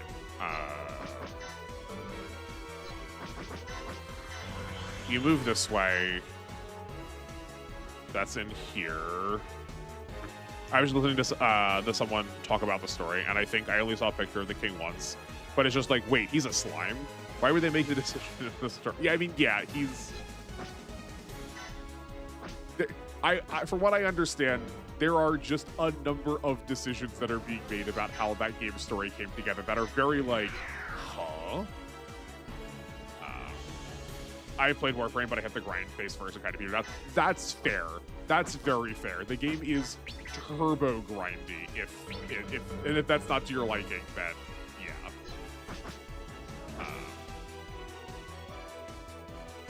Too far away, they're not very aggressive. Yeah. I'm seeing that. Okay, so here's a question now. I thought you said anybody in the squad would get covering fire. This covering fire has this guy in range. When I go up with Laura and I attack, it does not proc the covering fire. I mean, how many Fire Emblem games have human final bosses? 2. Whatever Shadows of Valentia is 12. Oh no, Shadows of Valentia does not have. I'm pretty sure. Isn't it in 2? Oh, it's only the leader. Okay, it is both. It both has to be the leader and in the squad. I see. Okay. You do remember your Railjack though? It's Lime and Cyan, and it's called the Disco Dandy. That's so fun. My Railjack is whatever the name of the battleship from Char's counterattack is. Everything is bright red. Only the leaders get covering fire. Okay, so it's only leaders get covering fire, and you can only pull covering fire from the battleship that like you sortied out of. Okay, there are 2 conditionals on that. We're just gonna get you real far forward, because then we can have the Phoenix clean up this kill, go back in the battleship.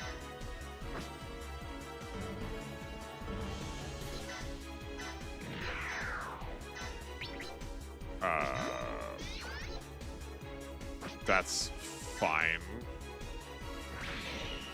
For context, I've only seen some of the games, never the final bosses. I only thought Evil Dragon tends to be the big... I mean, yeah, the evil bosses, the evil dragons do tend to be the big bad. That is a fair and accurate assumption. We want you to get the press, or the step, I think. So let's have the Strike Noir move over here. And then we can shorty. Hopefully we are not in range of Master Asia. I don't think, like, he's not moved so far. I didn't check. I should have checked.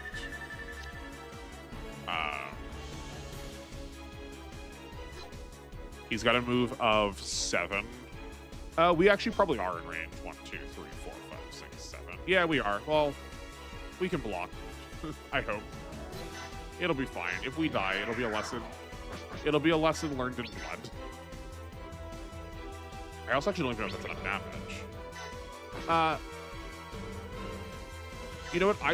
Either way is fine. Either one of them probably is like halfway need to go to Battleship. To my knowledge, there are Fire Emblem, Path of Radiance, and 3 Houses, Golden Dawn routes have human final bosses. Does Path of Radiance have? Yeah, okay, that's true. Path of Radiance kind of does. 3 Houses, Golden Deer also kind of does. I guess they are distinctly non-dragons. I'm pretty sure 2 also. The one in Path of Radiance does ride a dragon. Yeah. But like Nemesis is Nemesis really technically human? They're human-sized. Like even in Tokyo Mirage Session, a game I played, has an evil dragon at the end. Man, Tokyo Mirage, I did not like Tokyo Mirage Session. That game was rough. Yeah, exactly. It was. I heckin' love Shin Megami Tensei if I've not said it enough on this channel, but golly, was that game was rough. I didn't even play it too. Like I watched it and I did not want to keep watching it. Number 2 is a monster and an ugly one. Does it? I thought the king was the final fight in that. Could be wrong though. Yeah, no, it was it smacked to me it smacked of all of the like modern elements of JRPGs that I just like utterly loathe. It felt like very fillery. It felt very it felt like it felt very much like the game was sort of just handing you a lot of what was happening.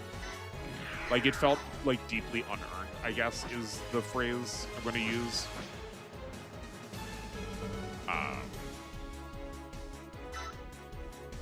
And that like a lot of like the differences in mechanics just didn't actually make a difference, you know. Okay. This is fine. Then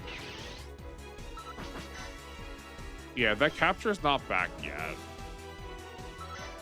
Which doesn't have to be. Like, this mission is still going to be so much longer than this. Like, we've not even done the overbreak yet.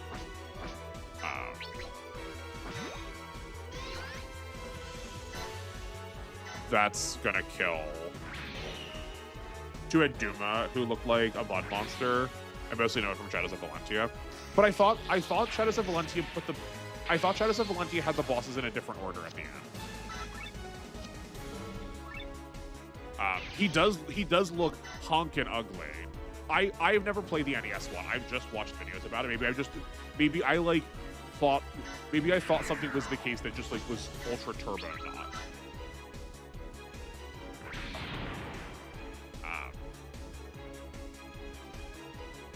Right, we are now out of cannon range. These Daughtresses will leave but will not attack. And then we have enough movement that these two can finish it off next turn. You weren't a fan and didn't know it was a crossover game until I saw Tiki, so for me, Mirage was a good time. I mean, yeah, like, I don't think me knowing it was going to be a crossover made it any worse for me. But, I could see how it would, and I could see just, like, that's not my battleship.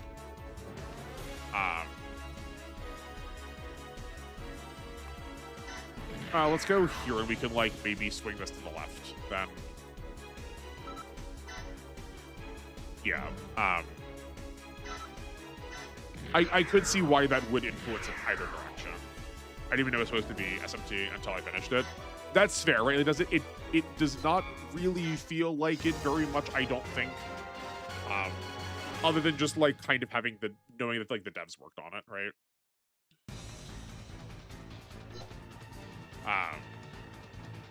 For future NR, I would appreciate a choice of a different word. I understand the sentiment, but I would appreciate a choice of a different word in the future. Torture on your ears would be just fine.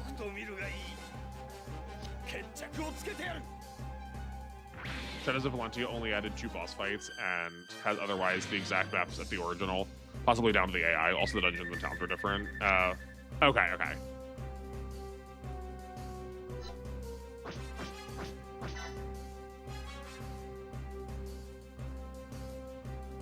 Yeah, you all pop out. Thank you. I appreciate. Thank you for hearing the feedback. I appreciate it. I just that word in particular can be disarming for some people to read, so I just want to be mindful of my audience. I do understand. I understand the sentiment you were trying to. I don't think you were trying to be unruly. I do understand the sentiment too. Like, there's definitely a ton of that old music that is so heinous to listen to.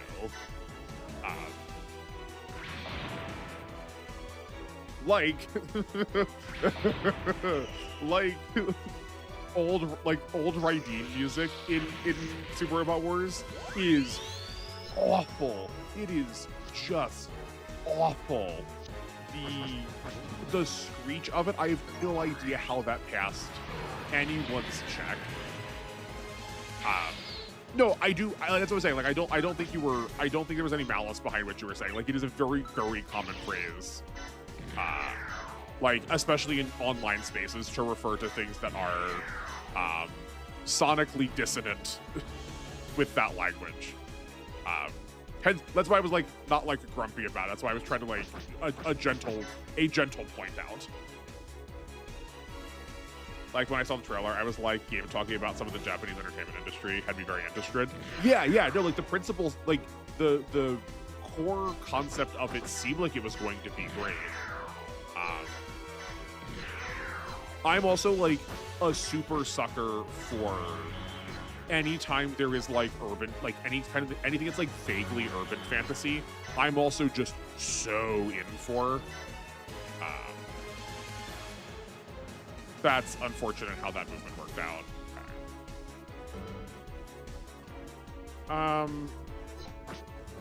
Okay, well, we're gonna move back here. Then he for sure is dead this turn.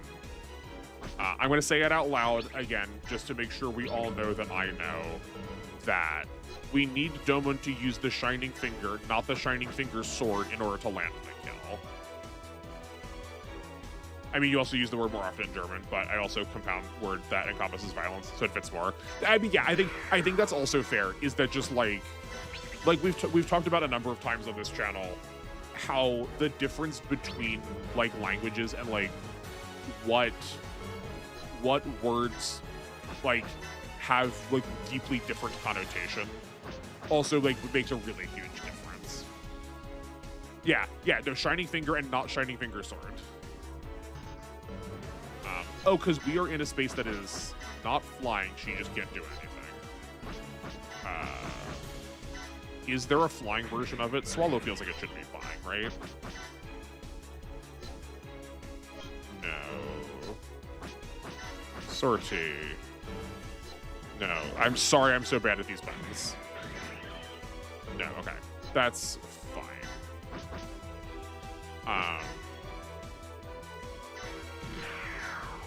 Let's go here.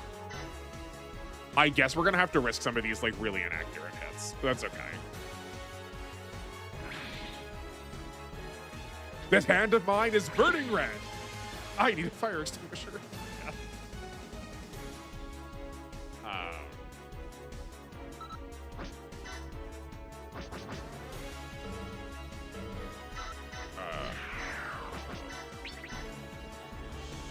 Yeah, okay, so that's gonna be risky. We're gonna be risking it a little bit no matter what. Especially seeing as Domon doesn't have a ship to go back into.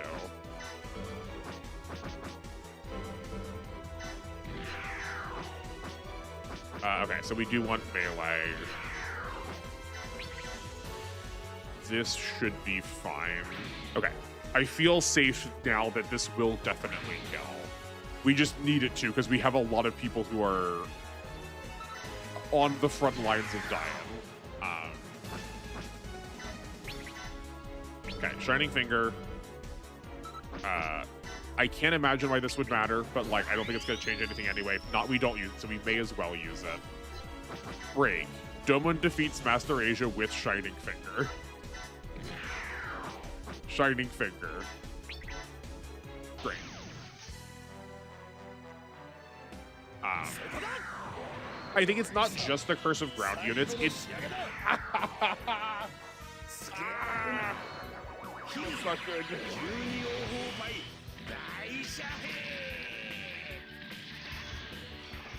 Okay, well... the one more from the back is funny. By the way, speaking of Fates, I tried Fates Samurai Remnant demo. God, the protag is so slow moving. It sucks the fun out of Muso. Imagine him running but slower than other games' walking speed. That seems awfully heinous. Go, my mini Master Asians. Yeah, I do love that. I love that attack so much. Okay. Not to attack, just to like see if we can like distract bodily. I guess we can't even like put you out anywhere. I hate that the capture option is up in the menu because of that, but okay, who hasn't? Oh, it's just one. Okay, yeah. Oh, it's because the Fredan also got Come and laugh. Come and laugh at my misfortune. Okay. I think this will kill me if we miss. So we might be losing one of the Phoenix Gundams. Nope. Okay, we're fine. Never punished. Never punished.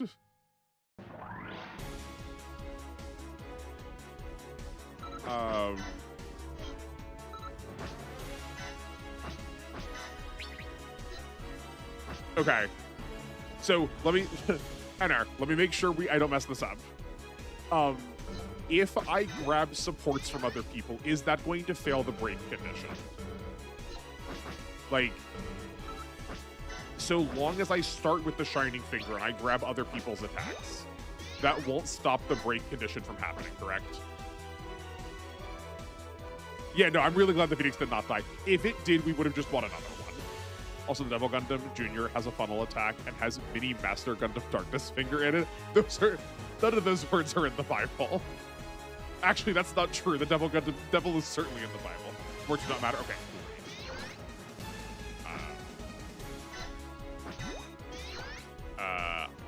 I think we send everything just to make sure. I know this is turbo ultra overkill, but we just need to make sure. Okay.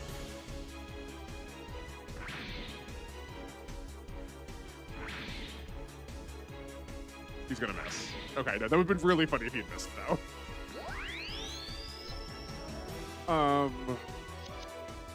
I think they're still, like, pretty deeply in need of energy. Great. Great. Ah, me of all people. What a blunder. That's what I'm saying. Master, please withdraw. There must be a reason for your behavior. Yes, I believe it's possible that you're being controlled by my brother. Or rather, the Devil Gundam. Please, for the time being. Very well. I will honor your request and withdraw. However, Domon, as of today, you are no longer a disciple of mine. Next time, I intend to destroy you, Domon! Shining Finger does not even need to hit, if I recall. Okay. Yeah, so right, like, if we had missed with the Shining Finger and all the supports had hit, because we had still queued the attack using Shining Finger, it was A-okay. Ugh, Master.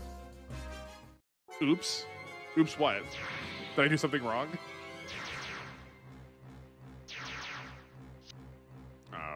What? There are mobile suits on Earth. There aren't supposed to be any. I even checked my radar just in case. Was Diana Counter's intelligence totally wrong? Oh, what? I've interacted with this thing once. Oh no. You're washed up, Master Asian. Can't even take Haten Kyoken, yeah. Okay, thank goodness my units being on there did not matter. Nope, just coming on Master Asia. Oh, okay, yeah. The Hate Plague. Yeah, the Wodoms. What?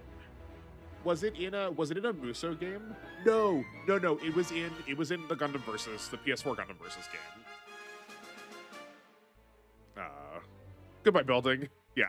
I really thought that was gonna laser our units. I thought that was gonna do damage to our units. Please stop.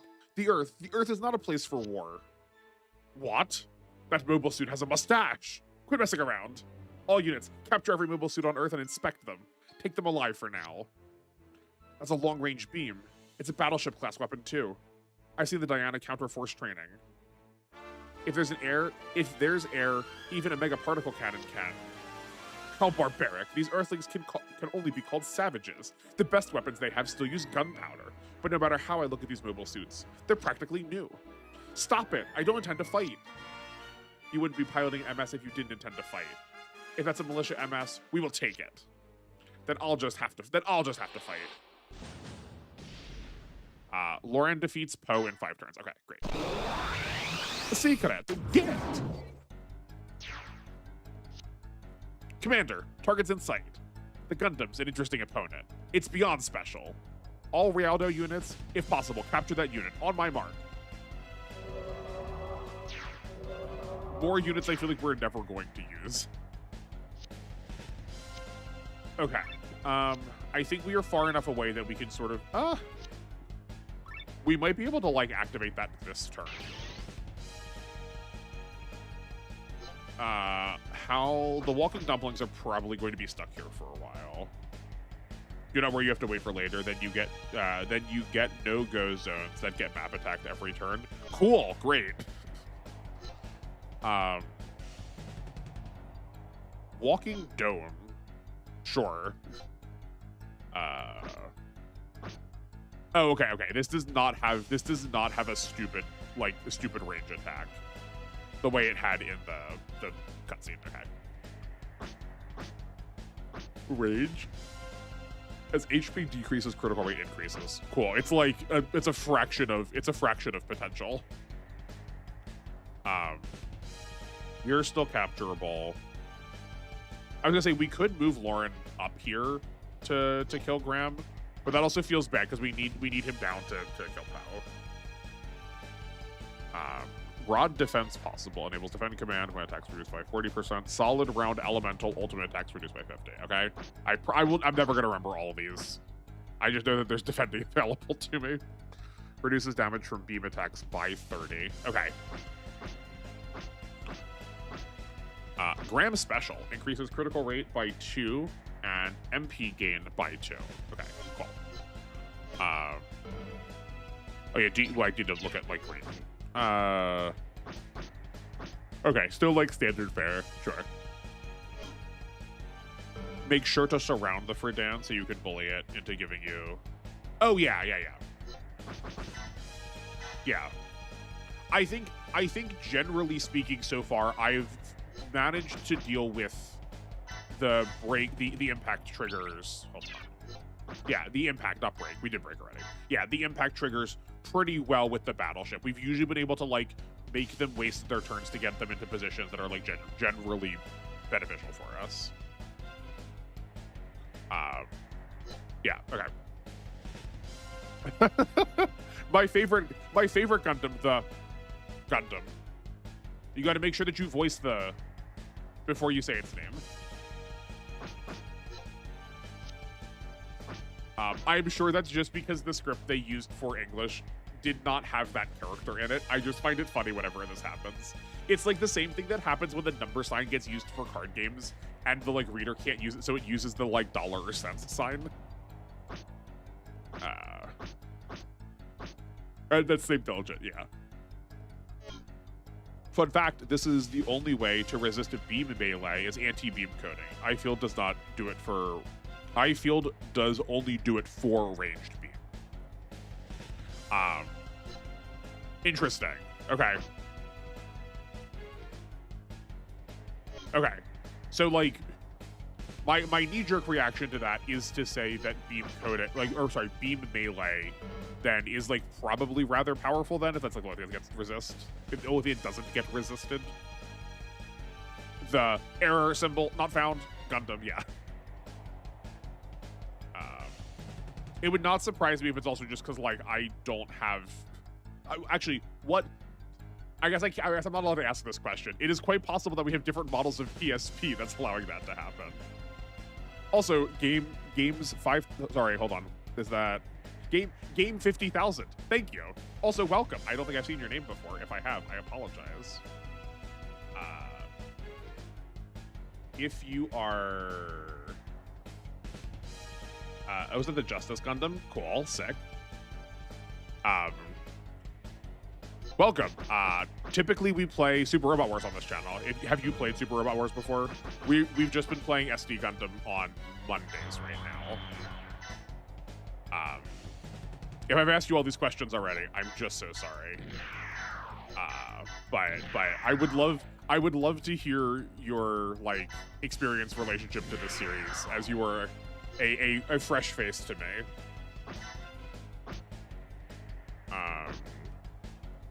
Why is this letting me attack? I'm sorry. Is this a range? Speaking of range all attacks, is this a range all? No. Okay. Okay. Just every unit was flashing on the map. I was like, I figured it was like a bombing run, but no. Okay. Also, it's not stated anywhere in Overworld. Genesis fixes the I-field effect.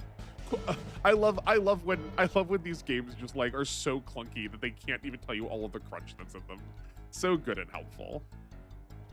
That was at your ship, the color violet. I mean, we can't change the color. The only thing we did was grab the Gal because it was the best thing we could purchase that could move in the air. But also, violet's a great color, I think. Also, howdy everyone. It's been a minute since I looked, and there's a lot of people here for me. I'm really glad you're all here. Because G-Gen is really neat, unless it's cross rays, which is just decent. I mean, I love that crunch. I just like wish they would get it correct, you know. Oh, we're on the right now. They destroyed the building. That only buffed us. You're switching to, I think, the Titus I was happy with. Okay, how far can Graham move? You have theoretically, oh yeah, here. Okay, let's test this. We're gonna talk this out. So Graham's Union Flag custom has 6 movement, but has a B in the air, but he is a leader of a secret. So theoretically, he has 6 move. 1. Oh, but no, but it shows us here he has 5. It shows us here he has 5. I guess Char is just him. Char is just him. Okay. That's fine. 1, 2, 3, 4, 5.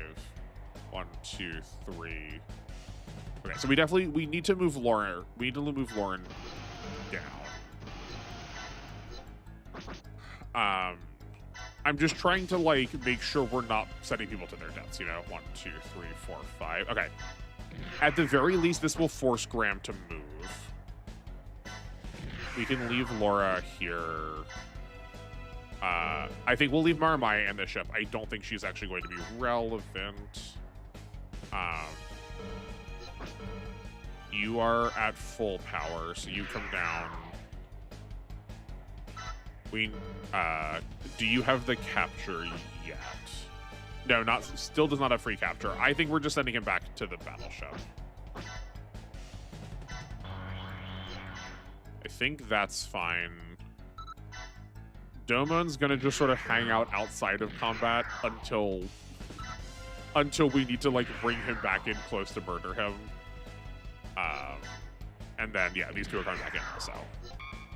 There are 3 units that have not moved. Yeah, you've not. Just swivel in place. Come back down here. And that's so far away. That's fine. We checked the range already. It does not go up that far. Deploying these is safe. We're still going to leave Maramaya in here, though, because her movement is so bad right now. We're going to save her until we actually can, like, deploy her and immediately get taken or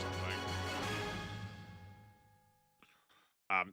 Yeah, it does seem like Char just gets to cheat, which is not surprising. Really unhappy how they changed the defensive abilities to point values instead of percentages. It makes the barriers irrelevant in later game. Who cares about 4,000 beam reduction if you deal 22,000 damage? I mean, like, 4,000 is still, what, like an 1/8 of that? Not 1/8 of that. It's like a 1/6 of that.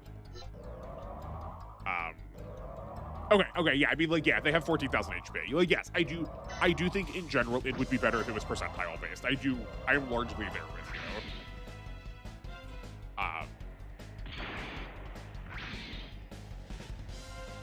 Great.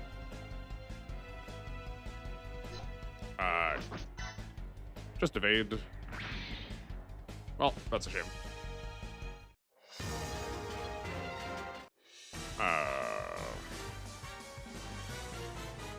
Okay. This is... Okay, all 3 of those are beamed. That's fine. But it was half... but if it was half, it had 3,000 HP left. Yes, yeah. Yeah, no, there's a world where that, like, actually ended up being mattering, and they chose the world where it didn't. Yeah, this is fine. Oh, maybe this is a little bit less fine. I was expecting this to do a little bit more, but we did just talk about the beam coding. That's fine. This is not the end of the world.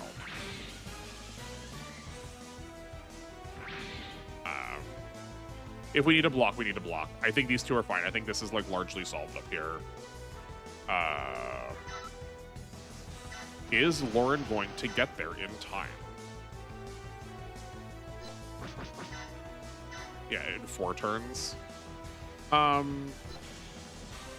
They can't attack post movement, so as long as we get here, we'll try and bait them again. This is up to 6 range out. This is 1, 2, 3, 4, 5, 6. Then we need to go 1, 2, 3, 4, 5, 6. Okay, 1, 2, 3, 4, 5, 6. Theoretically, if we go here, that should be correct, right? 1, 2, 3, 4, 5, 6. No, if we go here, that should be out of range. Yes, okay, good. And that will hopefully move the wood off forward. Also, they're calling it a walking dome. Is walking dome just different? Oh, that's cute. Love that they made the Laravel identity separate pilot. Yeah, you can you can switch them back and forth, but they are like actually separate people. They are treated as if they are different things. We need to figure out stuff with Laura also. When we hired her, when we hired her, she had like just a straight up different ability than she has right now, and I don't know why that is. And I want the ability called Laura Rolla back.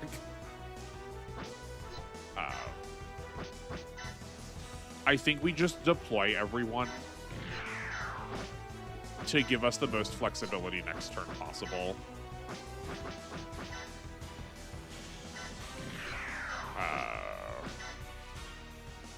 Yeah. Although eye fields are heinous in Overworld, 100% normal beam reduction, half damage for penetrating beam is crazy. That is pretty bonkers, but it also makes sense for like how they work in like real Gundam canon though. So, okay, the walking dumplings are not tied to the walking dome, so we are safe to kill them without losing them as capture fodder. Is it was the code name? Okay. That makes sense to me. Yeah, that's what I figured was going to happen. Laura Rolla costs 200 ace points. Oh, got it. Okay. Oh, you know what?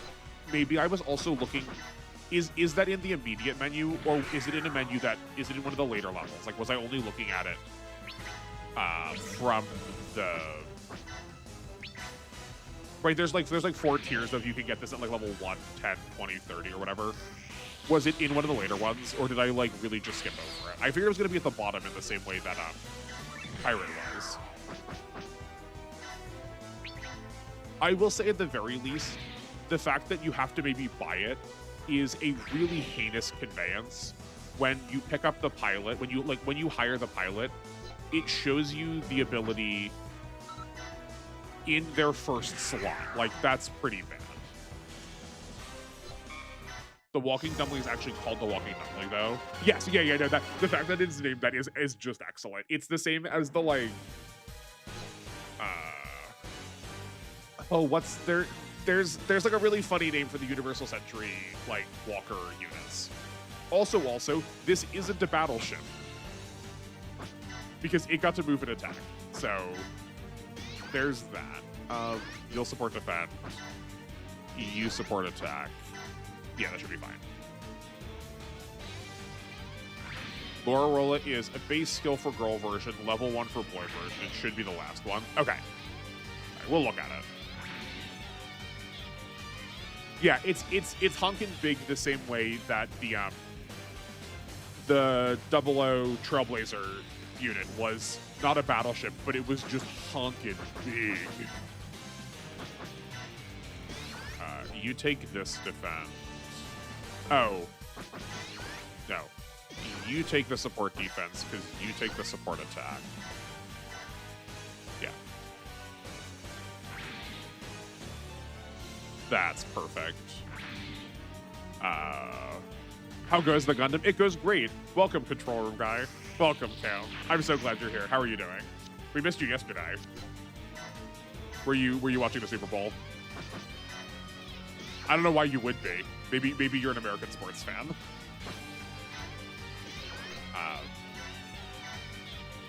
We've been here for almost 2 hours and we've not gotten through a stage yet. So good theoretically. Just wait till you get to XXL units like the meteors. That's fair. I'm assuming the Dendrobium, the other Dendrobium is also XXL.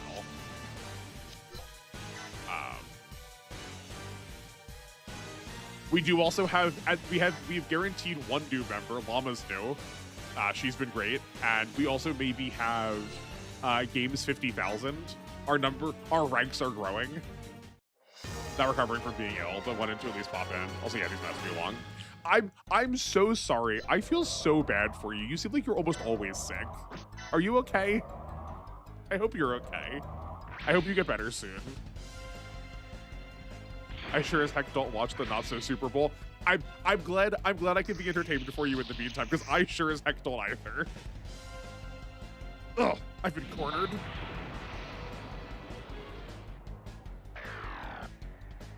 Your ranks keep growing. In 5, you'll be at 50, you'll be at 80. I know, it's very exciting. Our numbers are incredible. I'm so glad you're all here. Never on my life. I say it every time, but it's still it's only going to keep becoming more true once we like start hitting triple and quadruple digits.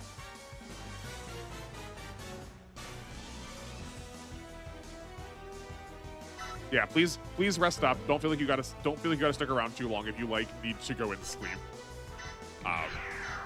But if my scratchy microphone voice is soothing to you, then you're welcome as long as you play. Yes, UK people don't care for your fake football, but I definitely saw what was happening. I know a couple of people when I was living in Japan. There were people from like all over the place that were staying with us, and I was surprised how many non-Americans were super into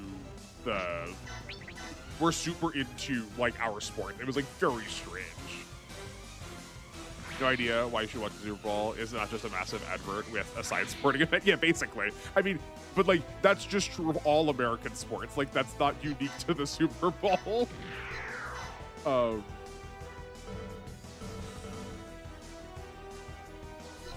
Yeah, I don't know. Some people, I have never liked a single sport in my life. I don't understand people's fondness for them. So like, I don't get it, but I want to try and at least be encouraging if people do like them. Just because I don't get it, just because it's not for me, does not mean it has to not be for anybody. I used to watch the animal version of the Hummy Bowl. Yeah, the Hummy Bowl's really cute. I had to stop, like, the Puppy Bowl just crushes me now, though, because they always make you fall in love with the cutest dog, and then at the end of it, they're like, and also this dog died 3 weeks ago. It's so distressing. Why would they do that? They do put a lot of money into advertising the Super Bowl, and it has movie trailers and stuff, so it makes sense it draws an international audience. Yeah, and like the halftime shows are a really big deal, and like really famous music acts do stuff during the halftime show, so like I could see that also being, yeah, like I get it. But like some of the people were just like genuinely into the sports portion of it. I was like, really? Really? That's so strange. Yeah, no, you've definitely found yourself in the right place, Llama. You fit well with all of us. We fit well with all of us. Someone hasn't watched enough sports anime, is what I'm hearing. Is this the third time you've tried to sell me on Haikyuu? I think playing sports can be fun, watching not so much. Yeah, I mean, does it surprise you to learn that I am not the most athletic? But yeah, I would definitely rather play a sport than watch a sport. But I would also just like rather neither, you know? Okay. You come in here. I'd rather read a book.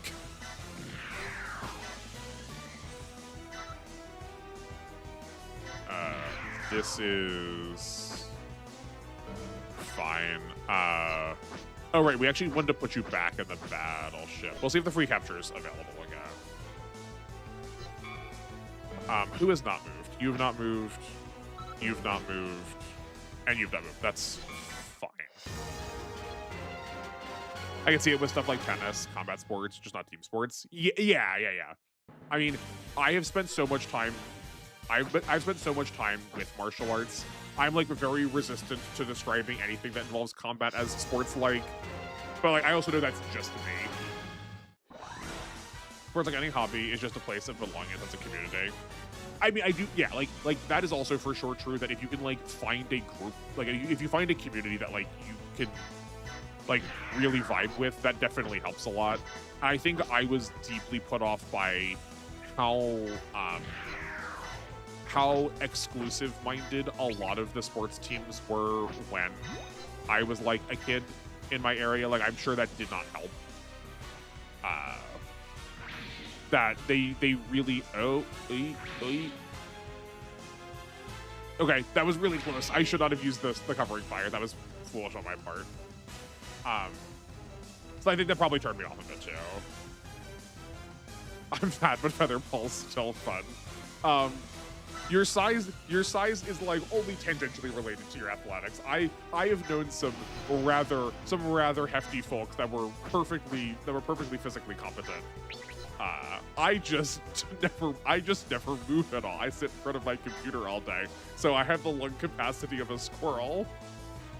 Yeah, no, that was very close on both ends. I should have not used the covering fire, and that was very risky for.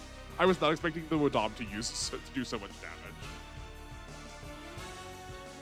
I think also playing was fun. Like soccer, didn't watch it. I also did wrestling, but that was in middle school years.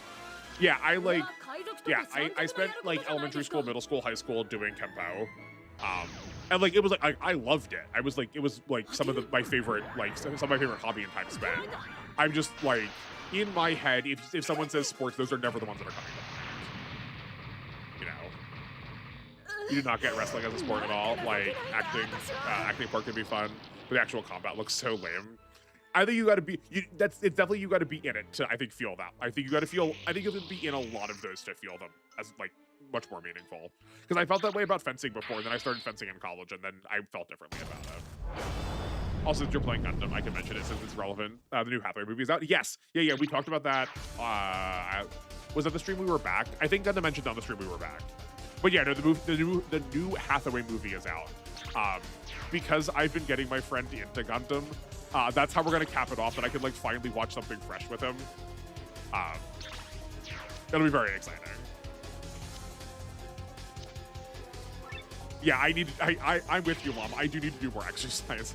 I don't know how we could like make that happen on stream. I'm like far too busy trying to think for me to like have like a standing desk or something where I could like do this on a treadmill. I know a lot of people will do that. That they will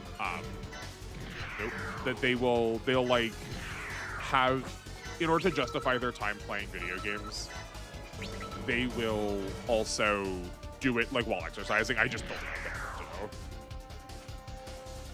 I can. Do you mind a Gundam crash out? Absolutely not. Go for it. Okay, the pinpoint was on the front. I still want to attack from here, right? Why? Is it the other way? I'm like so. I don't know why I can never get this right. Okay, hold on. We'll think about that in a second. I want you to do more sport. I want to do more sports. I love volleyball and basketball. Fencing can never be lame. You get swords. Anything you get swords in is insta cool. Yeah, but like you're not supposed to stab each other with them. Like so much of fencing is so much posturing. Like that's why I don't like usually care about it. When I say wrestling, I mean the actual sport, not WWE. It's very different. Oh, sure. Okay, yeah.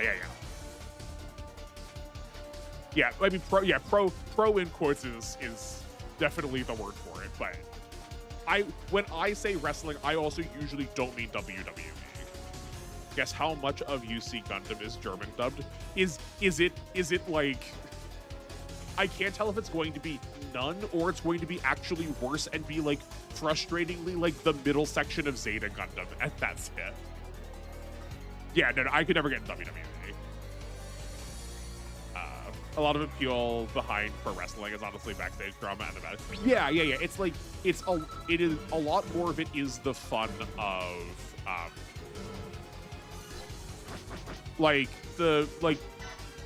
is the narrative, is the movification of you are there for the story because, like, so surprise, the WWE like action is fake, which is like one of my favorite facts about Japan still, is that they like a lot of Japanese wrestling programs just like did not know that they were fake and was like, okay, we'll do those stunts but for real. A random one-year War Island movie and the first half movie. That's wild. That's such an insane, like, an insanely unhinged and useless collection of movies. It's not Dozel's Island. It's Dogwon's Island, whatever. It's the one Zaku pilot that everyone inexplicably loves. That's so bonkers. I'm so sorry. Makes me big into it, but fell off since COVID and never really looked back. I feel like for you in particular, Cam, it also probably occupies the very same space as like a lot of tokusatsu. I tend to think of them in very similar ways. There's a lot of like posturing. It's a lot of costume mature. It's a lot of very big dramatic action, and I feel like Toku's sort of feel like a very similar space. Maybe. Yeah, Doan Kukrus, that's the one. No. Yeah, no context who Hathaway is. He's just some guy. That's so bad.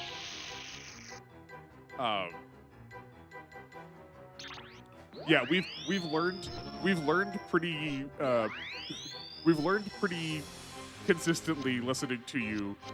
The German scene for anime is dire. Give me a Gundam X. Never in my life was I ever thinking I was going to say the words, please let me use the Gundam X. Yeah, see, look, the free capture's still not up. That's so odd. Otherwise, Gundam Wing Endless Waltz is well dubbed. 00 movie is dubbed. Seed is dubbed. That is it for German dubbed Gundam. I'm like, sorry for laughing, because it's like, it's bad, but that is like pretty heinous. Yeah, the movie about the episode that isn't in the show, I think, because for some reason the staff didn't like the episode. Yeah. That's it. That's the one. Okay, we need to get Lauren out of here now. Because otherwise that Phoenix is gonna die because of the potency of the Wodam. This should be fine, I think. I mean, this probably won't kill, but we still have an attack with the crossbones itself. Oh, for sure, I love my melodrama. Also, WE working more hand in hand with questionable government. That is true. Yeah. What's his name? The guy who runs the WWE is just like absolute scum. Also, he's like one of the most heinous people on the planet. It's okay. Just means I gotta play more video games and watch more anime. Exactly. The movie is not dubbed. Only 00 both seasons. Okay.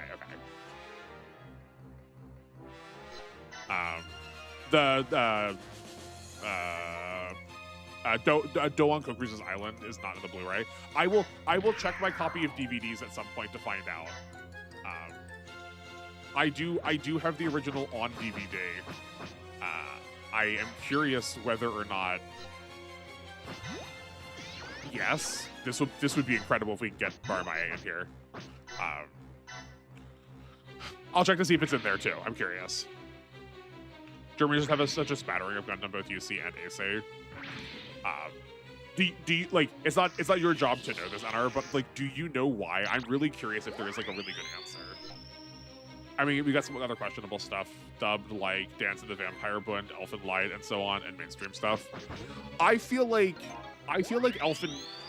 Okay. I don't need to know specifics from people because like we're on the internet. I obviously understand why you want to like keep that more secret. But for a time,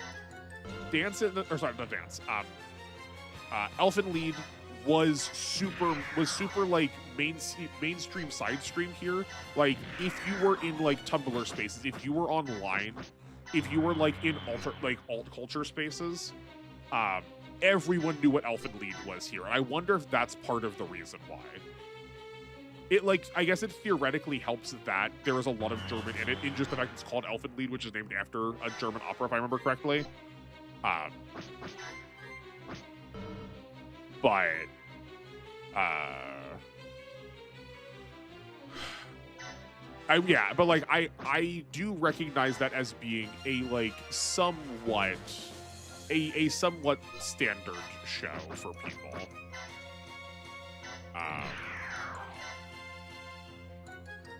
Nope. Nope. Okay, fine. Where can you move to? Okay.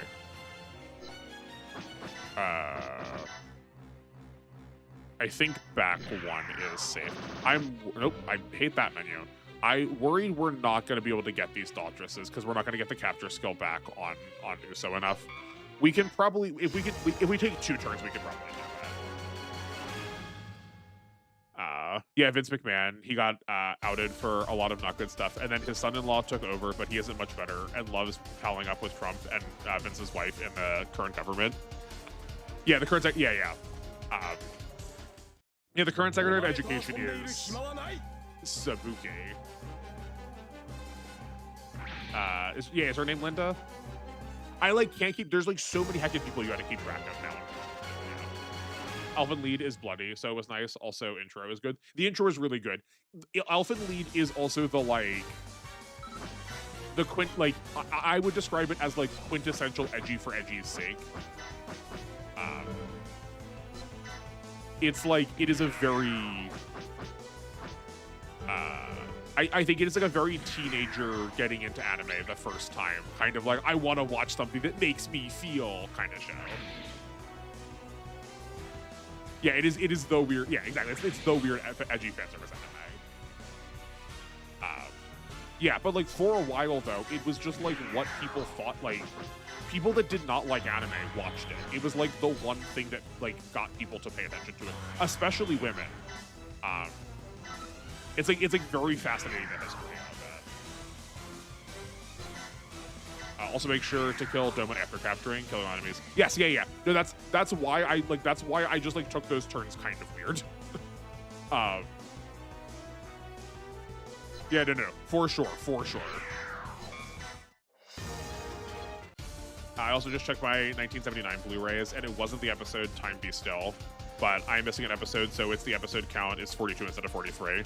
Okay, so yeah, it is the timing, or sorry, the count is 43 with the Dawn Cougar's Island on it. I'll check after this. Actually, you know what? Once we capture, we should take a break. I'll just go get my DVDs and see if it has all 43 episodes listed. Also, sometimes it even shows ecchi or on late night television series like Testament Sister Devil. Yeah. I mean, that's like again, also very much in keeping line with Elfin Lead. Fascinating which things like got to pass when other things have not. People also put next to Berserk, which is a mistake and solely the anime's fault for misadvertising what Berserk is. Yeah, like they're doing very different things with their nudity and their violence, and just like the entire like premise of the show. People, well, because Elfin Lead was mature and not like those other weird animes with panty shots and boob grabs, despite the fact that like one girl's whole like character arc is just that like she is constantly incontinent and we like need to see her take off her like urine stained panties. Just a very different tone of it, but like still kind of doing this. Yeah, kind of funny seeing that stuff on the same shelf as Pokemon movies. It's fair. It's like it's also just like baffling. It like this happens in Japan a lot. Also, just like looking at magazines, like sitting on store racks that are like that have like grab your models on them, and they're like right next to a magazine that has like Doraemon or like Crayon Shin-chan on it is so baffling. There's just like a very different attitude towards presenting things of like the attitude towards sexuality, especially out of Japan, is just so like vastly different than what we know here in the States. Like I obviously can't speak to other countries. I guess not obviously. I've not lived anywhere else other than America or Japan.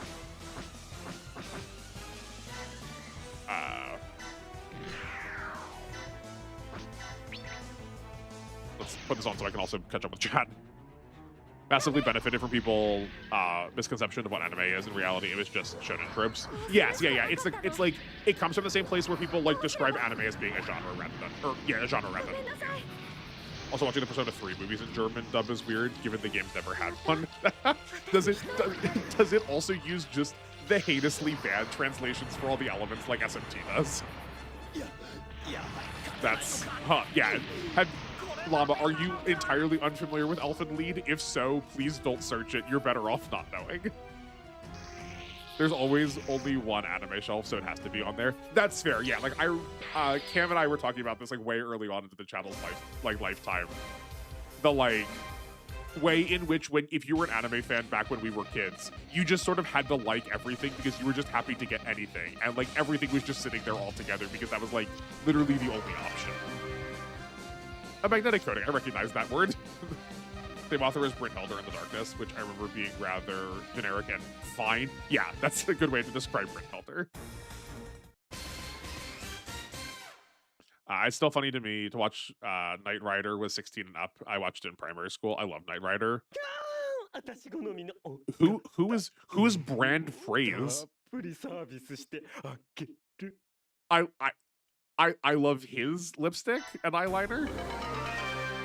The Fallen Fortress, A rank, EX stage opened. I have no idea about Elfen Lied. I know because I thought it was pronounced lied and not lead. Oh yes, yeah. No, that is a common understanding of it. Still weird and annoying that the States still have the animation is for children stigma. Yeah, no, like I think Disney has a fair bit to do with that for sure. It's an OG guy. Okay, cool. Brandon Freeze is a gay OG character. Is he? He does not seem like he's under 17, unfortunately. We can't commit war crimes with him. Okay, cool. Well, there's a lot of stuff for us to go figure out, but I'm heckin' parched because I've been talking nonstop. And I got to be better about trying to get us all to take breaks. So we should go do that. Let's put a pause on things here. I'm going to go take a break. I suggest everyone else should. Grab some water, grab some snacks, go to the bathroom, go stretch your legs. We'll all meet back here in approximately 5 minutes. Unfortunately, I still don't have a going away screen yet, but I am making one. It's happening. Then we can do our post-mission stuff after this. Talk about what I should do after stream, and then we'll figure out how to deal with the like stage end completion. Cool. Okay, cool. Be back in a couple minutes. See you then.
Okay, I am returned. I hope everyone got delicious snacks. What did I miss? Brand Freeze is gay. Debuted an SD Gundam G Generation 0 for the PS1. Cool.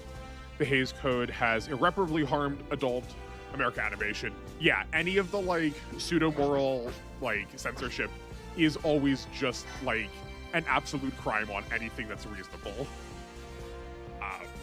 Yeah, awful. No, he's an adult? Okay, darn. I wish we got more pretty adult animation. It would be nice. It would be really cool if we had like I'm also tired of saying like adult animation being the one that's like explicitly pornographic, right? Like we can have things for adults that does not have to be sexually coded. Just like give us more animations that are like not geared towards kids. It would be cool. Also, sorry I missed you, Anna. If you're watching the VODs, maybe. Good night. I'm glad you were here. I hope you had a good time. You also don't get to see us switching to the Gundam Phoenix full potential. Sick. This thing looks very cool. Yeah, no, this is so sick looking. We also have map attack now. Oh yeah, yes, here. Okay, we were talking about this at the beginning of stream. That this weapon type is awakening. So all the things that interact with awakening now interact with feather falls. Cool. Okay, I'm down. I don't want to tell you Brand's nickname. I just want you to be happy. We have a gay fleet commander. Oh no. I mean, I'm gonna look it up now. I'm gonna know now. Is it a slur? I hope it's not a slur.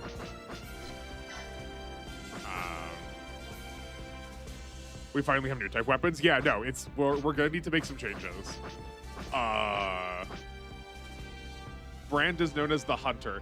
Okay, it's not a slur, but that is pretty bad. I have a feeling that that's not in the like, man, I feel like it's not he always gets his man in terms of the mission. It's like he always finds a man. That's a shame. Okay. Which frame are we using? I'm kind of tempted to use the red frame. I really like the red frame. Yeah, because he never lets his enemies escape whether or not or his targets escape whether or not they're enemies. Yeah, that's what I thought we were gonna go for. You know what? Boy, get it. I just hope that's not the only way he's characterized.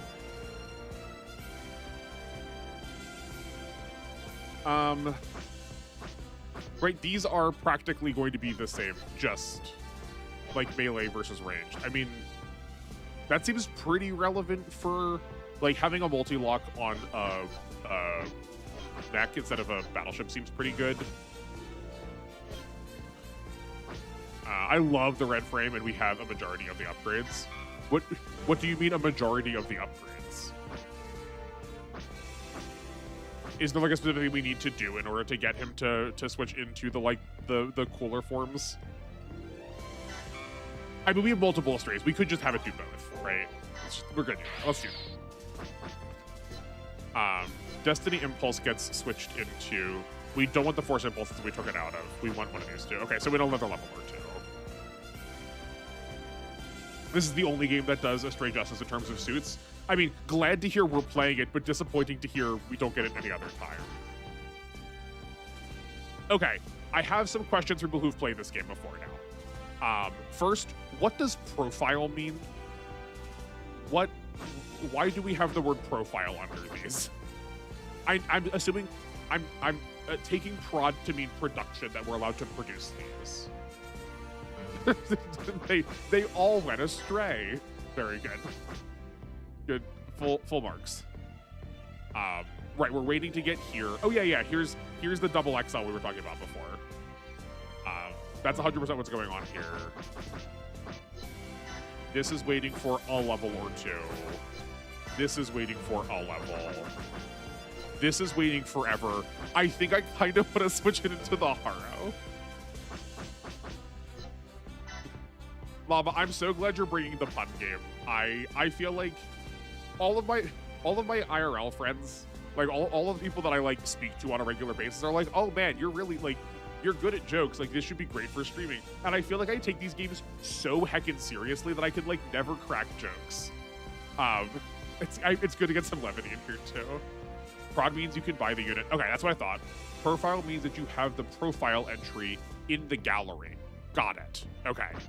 That makes sense because we've seen the Genoese during a regular mission, and we have it GXCs now. Okay. Llama must lurk for dinner. Enjoy your meal. Hopefully you have something tasty. You are always welcome to lurk. I'm glad you're present regardless of how that may be. Yeah, no, I will be happy about some horror gaming.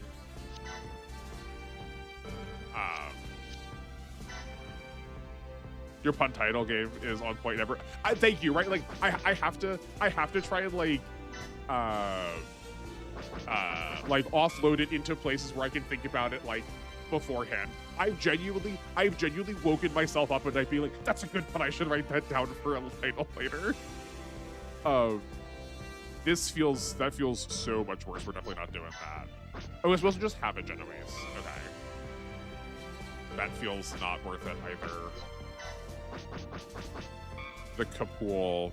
Oh, right. This goes into the Zizaloo. Okay, sure. Nope. I want to grab our captures. That's a lot of captures. Keep all. But thank you. I'm glad my puns are also still hitting. Fearsome. He do be fierce. Landing an attack reduces enemy MP by 20. That's pretty, like, I do like fierce. Again, unfortunately, he also has free capture. Ah, it's a shame. But yeah, okay, so like, what should I be doing when we are not on stream? Like, how do y'all want me to handle this? Like, in a way that makes this fun, but like not in a way that just like absolutely like disbalances everything that we are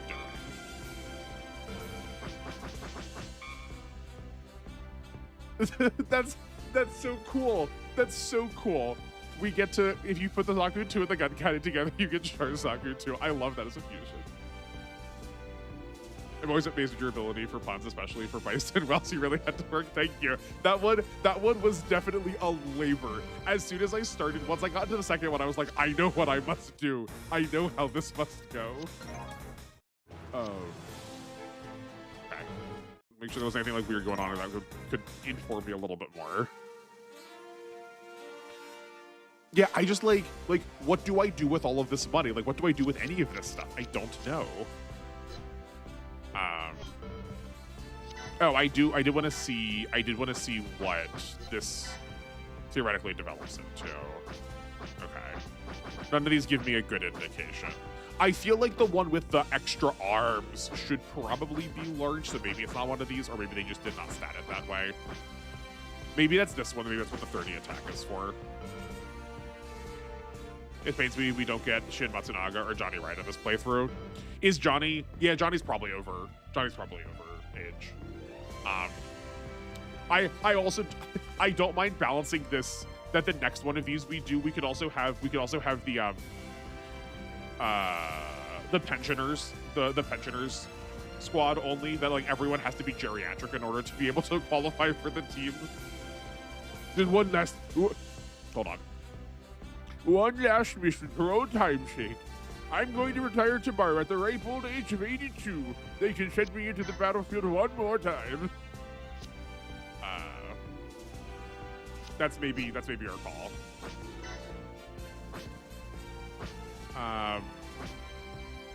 Right,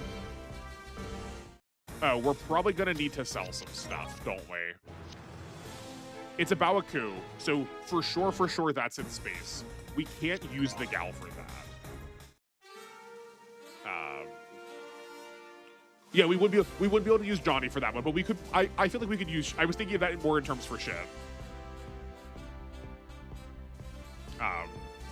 Johnny is 23, much younger than one would think. That feels about right. That feels about right to me. Right, Char's only 19. Doesn't Char become an ace when he's 18? Isn't the Battle of Lum a year before things, I think? Maybe? Grow your collection, get more battleships, seems to be the flow. Okay, but like we're okay with me doing that. We're okay if we come back and I just like suddenly have a pool of like 100 units. That's not here. We need to organize. We need to go here. We need to replace. We need to produce. Oh, we could just buy this outright. Okay, right. This can hold 2 teams, and this is a spacing. Okay, so yeah, we want to get the Jotunheim to like sub in and out with the Gal. So we need to sell up 61,200. I hate this selling system. That we need to like put them forward first, and then from here we sell them. It feels very weird. There's got to be a better way to do that.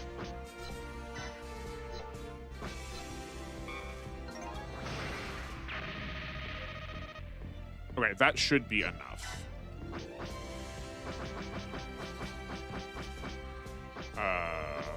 We have a whole nother lineup here. It's my bad. You need to get replaced with Jotunheim. There we go.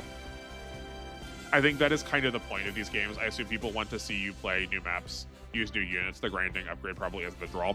Oh yeah, for like, I can't imagine people were going to want to watch me grind, but I wasn't sure if it would also be disappointing if it was just like suddenly we have new stuff. If like, I mean, like I've played all the rest of these, like I've played all the rest of these games very straight, where like we never grind anything. So like maybe it was the fun of watching us get to those units at some point.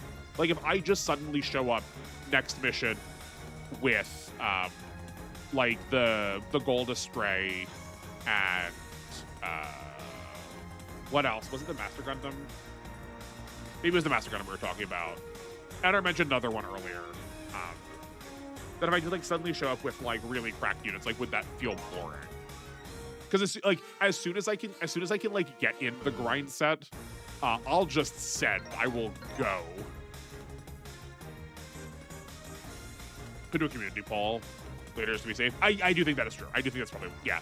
I've asked a lot of questions after streams or like after videos, and they like never seem to like get a response. But like y'all do show up for the community polls. That's probably the best thing. All right, let's rock. I'm curious to see how this works. This will be like the first capstone we're gonna see for the group of missions. The Fallen Fortress. Yeah, that. Why is Abawaku sideways? I feel like that's sideways, right? What? Abawaku is falling to Earth. What's going on? I guess that's why. Captain, are we really gonna do this? Lala, I didn't know about this. If this succeeds, Earth won't last long enough to be judged. Earth won't last long enough for me to do this back to it later. I feel an unimaginably strong hatred. The hatred that Lala senses is power. What on earth has such power? This must be the work of a zombie. This must be the work of an enemy stand user. Is for ribbons? Yeah. You're wrong, Char Aznavour. The Gundam? Amuro. Is that Amuro Ray? No, Captain. I love this though, right? Like they designed, is this the Gundam Zero or whatever? I don't know the name of this, but this is Ribbon's canon Gundam. And it's designed to look like the original Gundam. I love so much that they're putting up against Char. That's such a good choice. Your perception is quite astute, Lala Soon. I knew people like you existed, but this is the first time I've met one. Allow me to introduce myself. I am Ribbon's Allmark. I am not one of your kind. I'm an innovator. We guide mankind down the path to a better future. An innovator? That's right. Our purpose is to guide the world towards integration. Abawaku's impact will send mankind on that path, and I doubt you'll understand that. What nonsense. Zeon's Red Comet, that's a nickname, right? A tribute to your skill, Char Aznavour. However, people like you have no place in the New World. Men fought and died for nothing in the One-Year War. Continuing this charade and further reduces their numbers pointless. Mankind must prepare for the inevitable dialogue that are to come. That day has finally come. And Ribbons is voiced by Amuro so many years. Oh, wait, really? I did not realize that. That is very good. Orbital fleet, begin salvo fire. Target, Xeon Space Fortress Abawaku. Don't forget that Earth's our stronghold. We'll blow that rock to bits if we have to. The Federation fleet is trying to stop Abawaku. They don't have the firepower. I need to learn my VAs a lot better, because there's so many good overlaps. I need to make Gundam X Jojo crossover just to go all the way. Yeah, no, it would be excellent. Resistance is futile. Today is Earth's Judgment Day. Ruin or restoration. The world's fate will change and fall over Abawaku is triggered. Let me show you that power. Let me show that power to you. Oh, what is that? It's a great question. Now do you understand the power I wield? I am the only one capable of realizing Aeolia's plan. No, I'm beyond that. This is destiny. I am a being that will transcend mankind and rule them. Is this from 00? Have I not watched 00 in so long that I've forgotten this? That looks like it's a Cubile head. To me, this looks like someone stapled a Cubile head on top of it and Alpha Azero. Or sorry, not Alpha Azero, an Epsilus. Is this the Cubesilis? Maybe. The VA jokes are always great. The one in Y I really like because it was Champ, Lilith, and Quest. Were all voiced by the same woman, and Yune couldn't tell them apart when they were all being loud. That's so good. I'm so sad that I missed that. That's very fun. Super Robot Wars loves doing things with Ribbons and Amuro. They normally have a real fun interaction. I can't wait. I'm looking forward to it. I'm just excited to see 00 in SOW anyway. The whole fleet's destroyed. That thing's a monster. Why? Why does the Earth have to be destroyed? It will only cause you more grief. You can sense his feelings, Lala. That's the source of his hatred, Captain. He manipulates mankind to satisfy his own desires. An enemy who manipulates mankind. How familiar. I mean, despicable. Sorry, Lala. Please, lend me your power. Yes, Captain.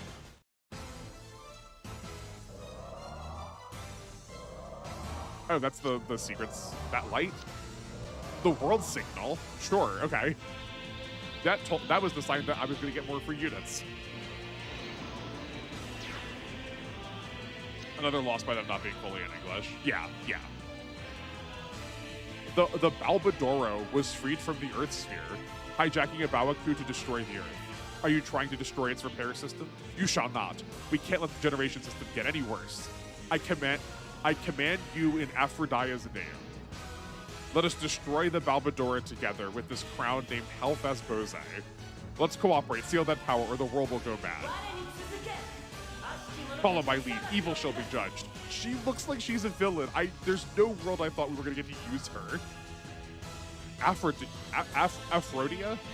The phantom that manipulated mankind via the world signal. It doesn't matter. No one can stop it now. The fall has begun. The world will change. I am the savior. Oh, we finally get other groups now. We finally are allowed to have other groups now. Okay. How do I change groups? How do I add group? Right? We never had this option before. How do I get other group?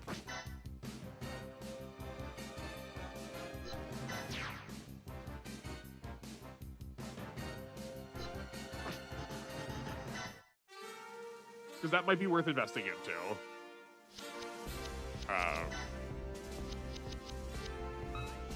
Like, I don't have buttons that do anything here. Other than, like, send me through these missions. Like, these menus.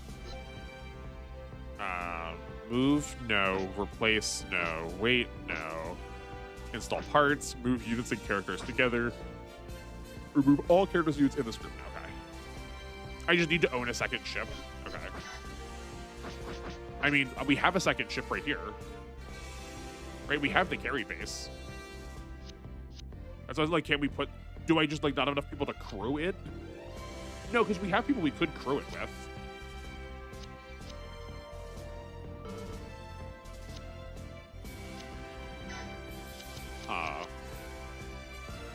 That's so interesting. And by interesting, I mean frustrating. Right, because even if we just drop the carry base with nobody, with like no teams in it, that would be better. but I would prefer we could allocate like one of these people over into a master because of that. Like that seems better. I think that's how it works. You have to finish all of the A stages and the AEX, then you get the new ship slot. Okay. So it's just like hard baiting me now with these groups. I guess with the idea being that if you like went through, could you like new game plus this and then get them out, I guess. And so by the end game you'll have 4. Okay, so there are only 4 cycles and like there are only 4 sets of missions. That feels small. Or is that because this is just the like regular stage select? There's like the second half of the stage selects that we haven't done. Master unit defeats Ribbons. Aphrodite defeats Ribbons. Okay. Okay, so Halfas is the name of one of the Goetia demons. Is this supposed to be from Iron-Blooded Orphans? Okay, Master Skill inflicts 4,000 damage to all enemy units within 4 spaces of the user and heals the user with the damage dealt. Reduces HP to 10 if the unit would be destroyed. I wonder if it says like energy drink can't kill something but only pull them to 10. Or is this a second ability that also just lets her, if she would die, she gets dropped to 10 first instead once? Probably not that. It probably just means the energy drink can't kill somebody. Which I guess theoretically what we want. We don't want to actually lose the XP for them. Feather Squeeze. Sure. This very like, this seems like very Phoenix-like. I love that the element takes up 9 squares. That's very good.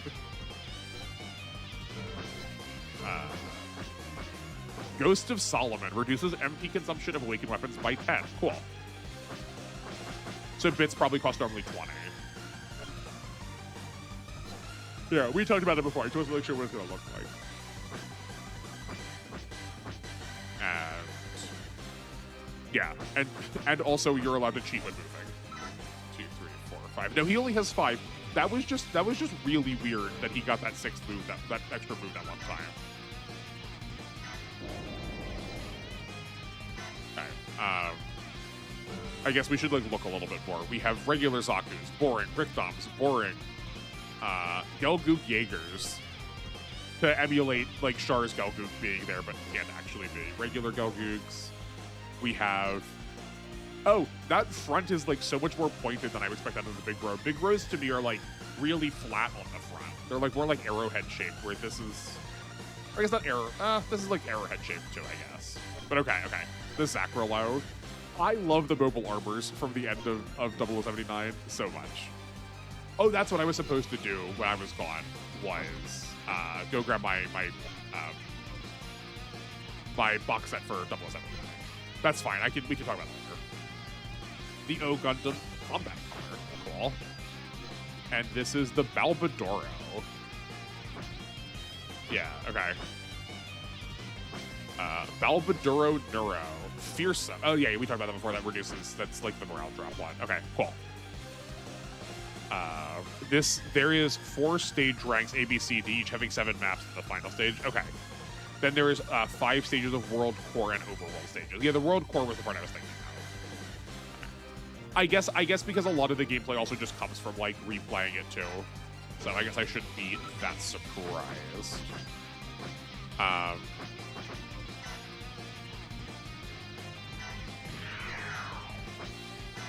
I have to imagine we are soon going to, or not, maybe not soon. At some point soon, we'll be able to actually like one-shot things. Oh, okay, hold on, wait. I gotta take some notes. I just like fully forgot to check Laura or like giving anybody any skills. Laura skill. Buy skills. I guess those are the 2 things I need to check the most. I just like need to remember to keep a notebook with me while like whenever I'm streaming. Okay. I would like to see this legally distinct burning finger. I guess this is very fitting that reality picked the G Gundam music. Yeah, we haven't seen them around in a bit. I guess since I stopped. I guess since I like had to pause streaming for a bit, we haven't seen them since. Sweet.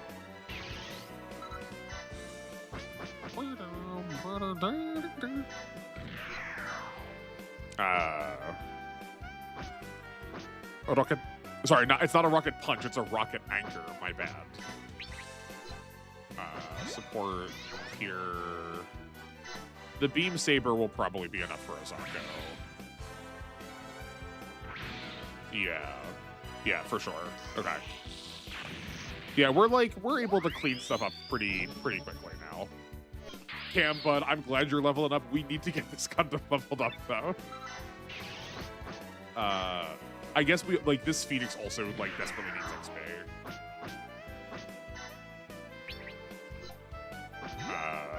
You can have a support here. These are probably unnecessary. I guess we're picking one of these two. That's the same either way. Might as well pick extra damage. Just pick the cheapest thing possible. This is probably overkill. Let's see by how much.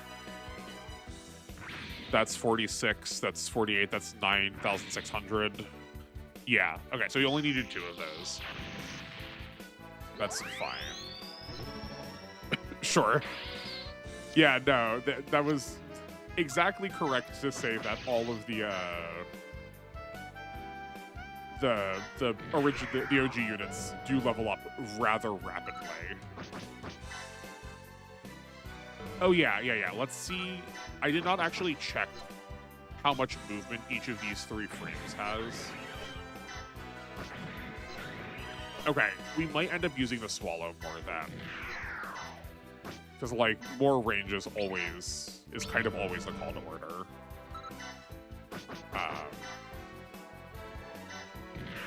Laura, you can't do anything yet.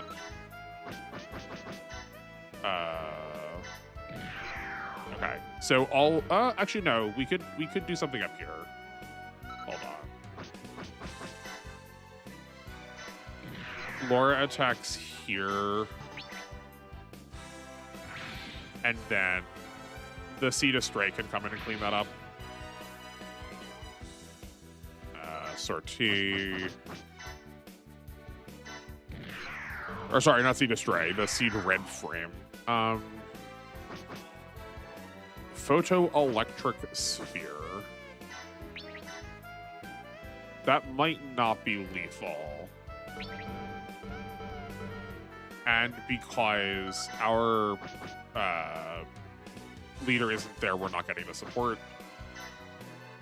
That's fine. I mean, if it doesn't kill, it's whatever. Starting with Genesis, probably your next game since it has all UC. Okay. They added Hell Mode, which is the real end game for these games, and they have quests you need to complete, which unlock characters to buy. Okay, cool. I kind of heard of them all being available from the get-go. Oh, we did kill. Okay, great. Having not tried it, I don't know. But I feel like I generally like the idea of... Also, I feel like I generally like the idea of having some unlocks, but I also don't hate the idea that everyone's buyable. It feels... I think there are pros to both. I feel like there's a very... this feels way more customizable, but I also don't dislike the idea of having things to look forward to unlocking. Also, she got 4 points of defense in 1 level. That's wild. Tunnels in through the ceiling. I'm glad you had a good meal. Did you... hopefully you didn't just eat drywall as you came down through the ceiling.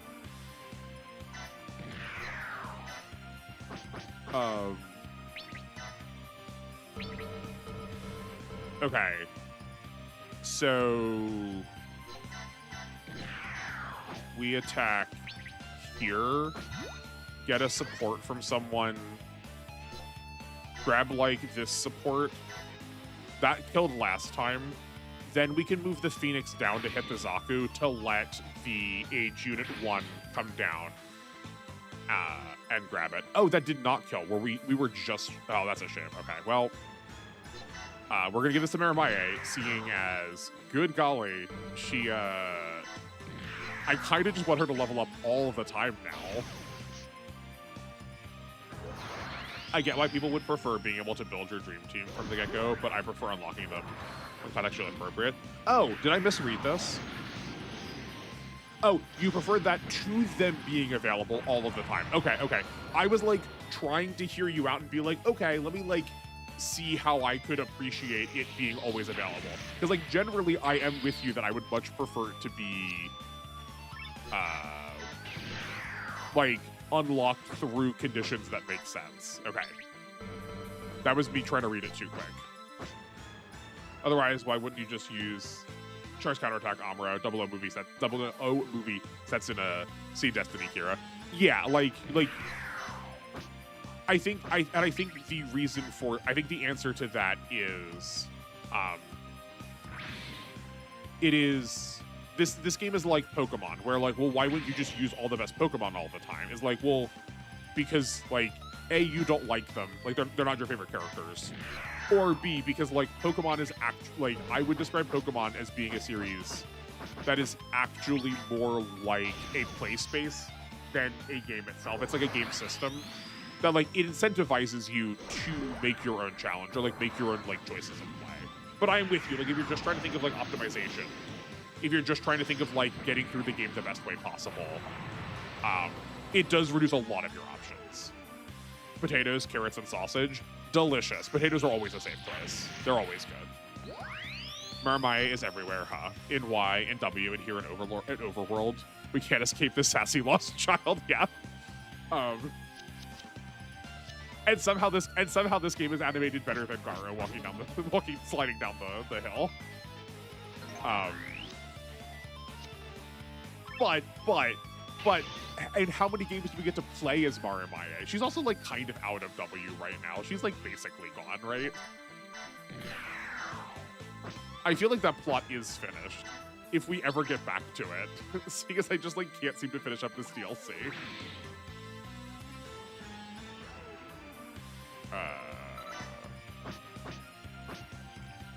So now, like, actually just playing this, like, opening, like, these opening moments, having just a whole other, like, a whole other battleship feels way busted, getting to deploy so many other units. You should see the Garuda K7 from W that I hit with Boss Borat, which survived on one singular hit point. Yeah, I have photos. I absolutely have photos on my phone of all of the times I've dropped Super Robot Wars enemies to single digits of HP. I think the lowest I've ever gotten to someone was 3. I don't think I've ever gotten someone as low as 1. That is both so cursed and so blessed. Yeah, it happens an awful lot. Also, was that a Boss Borat like actual regular attack, or was that like a self-destruct kind of Boss Borat deal? I'm glad to hear that Boss Borat gets some amount of mechanical attention. I feel like he gets so snubbed in so many comments. Your existence is dangerous. Now perish. And then SMT is the anti-Pokemon where you just want the best demons and using your favorites is painful. I should know. I keep trying to make Satato work. Or Hukolin.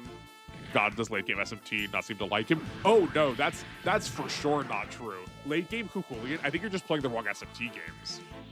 Okay, clearly I need to stream SMT because I am the champion of literally everything in SMT always works. You gotta be willing to grind some, or you gotta be willing to like fusion a lot, but I for sure beat many of those games using the very first demons, just fusing skills onto them and giving them some extra levels, because they just like, the level scaling was just so ludicrous that they outstatted anything like even 30 levels like below them. I love Huhulian so much. He's so cool. Nope, just regular attacks. Incredible. Yeah, no, for sure you found the right place, Lava. I am a lover of small guy. Small bean is a character trait that I respect. SMT challenge run stream would be very fun. Yeah, I know. It's very tempting. It's very tempting. I just need to I just need to turn the camera. I just need to turn the microphone on and just never turn it off. Is what it sounds like, basically. No reason to get that close.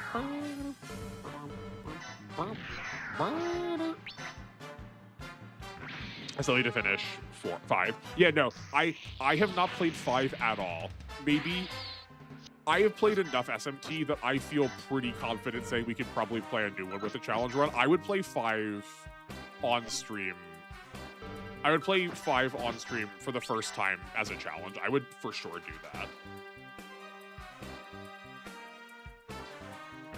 At all?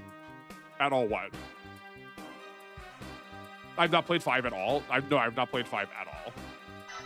I've played neither form of 5. And I've put no hours into it. There's a lot of SMT to play. Because I'm still an old fogey, and I spent the first part of 2025 playing the Kyoyaku Megami Tensei. Like, I played the old ones. Okay, well, we need you to play 5 in Vengeance on stream, especially because I need your thoughts on base 5. Okay, for sure. That we can make that happen. I just gotta get all this pesky stuff out of the way, like eating and sleeping, and then I'll have plenty of time to do all this. TBH, I never use self-destruct attacks, except one time when I accidentally blew up Tenryujin because I haven't actually gotten around to watching Gaugagar and didn't know what the attack was. That's fair. Yeah, no, I generally, the only time I use self-destruct strats is in my R challenge video. If I can like sell myself, I ask on my channel. I have an R challenge video where I only use the main character. I thought it was a great deal of fun to watch, or a great deal of fun to make. So I hope it's a great deal of fun to watch. But in said video, I was trying to use only the main character, but there's just a mission where you don't get them. You have to like, you get the upgrade for them later on. So I was like, well, let's make this as goofy as possible. So we only used self-destruct to clear the mission until we got to the main character. That was a lot of fun. That's like the only time I've ever really used it. Vengeance thankfully lets you play both versions like they should, Atlas. You can skip straight to the news story from the main menu. Oh, that's really cool. I did not realize that. That's very good. I assumed Vengeance was working like for Apocalypse, where it was just like in the same world, but was a different story. But it's actually more like Royal or Golden. Okay. I'm also like super on the SMT train right now because that same friend that I'm showing Gundam, I've also gotten him to start playing Persona 5. So we're deep into the very media territories. I've gotten interesting fan reaction when people really liked the exploration and gameplay, but found the story and characters lacking. Then Vengeance seemed to have rave reviews. Interesting. Okay, I'm curious. I was very excited because the main character seemed very gender androgynous. And that's always going to make me happy. Okay, how are we doing this? We don't have a turn limit on this, right? Yeah, we do. Cool. We probably just want to like send them forward. One more, and then we can worry about attacks afterwards. Okay.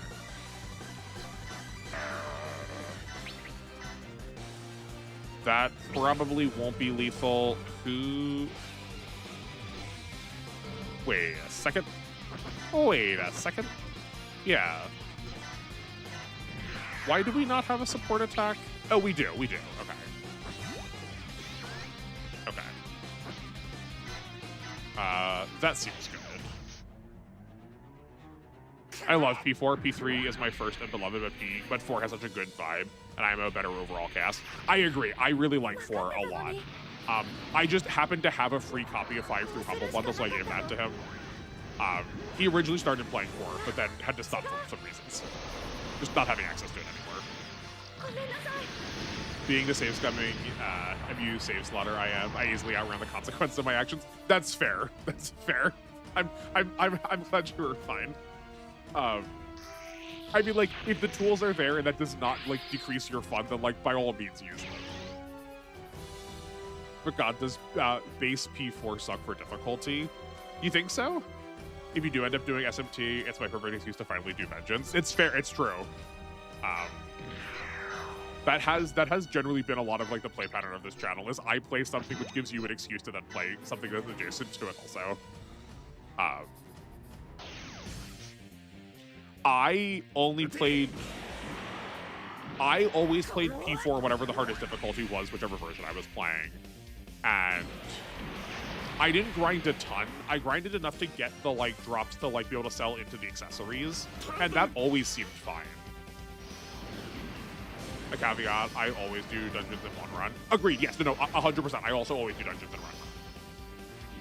I'll always wait till, like, basically the last day to, like, A, add pressure, but give myself enough, like, to give myself enough other resources to, like, have the best possible, like, confidant upgrades. But yeah, no, 100% always last time. So I make my P4 experience unique. I mean, yeah, if you're unique, we're unique together.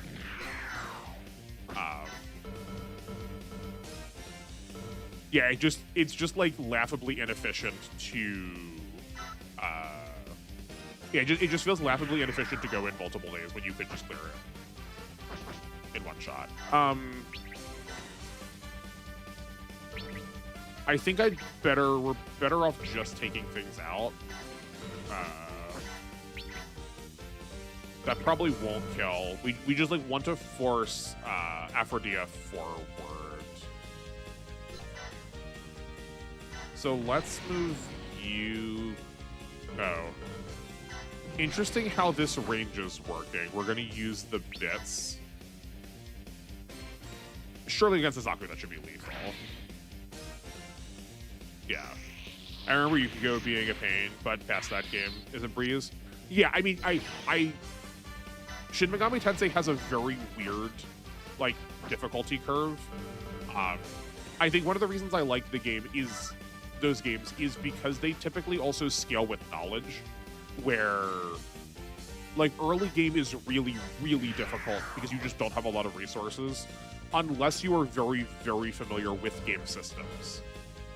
In which case, you can, like, probably clear a lot of things a lot easier than I think the game thinks you're going to be able to. But then, like, yeah, once you know how to push the systems, the game's difficulty does sort of just fall to pieces.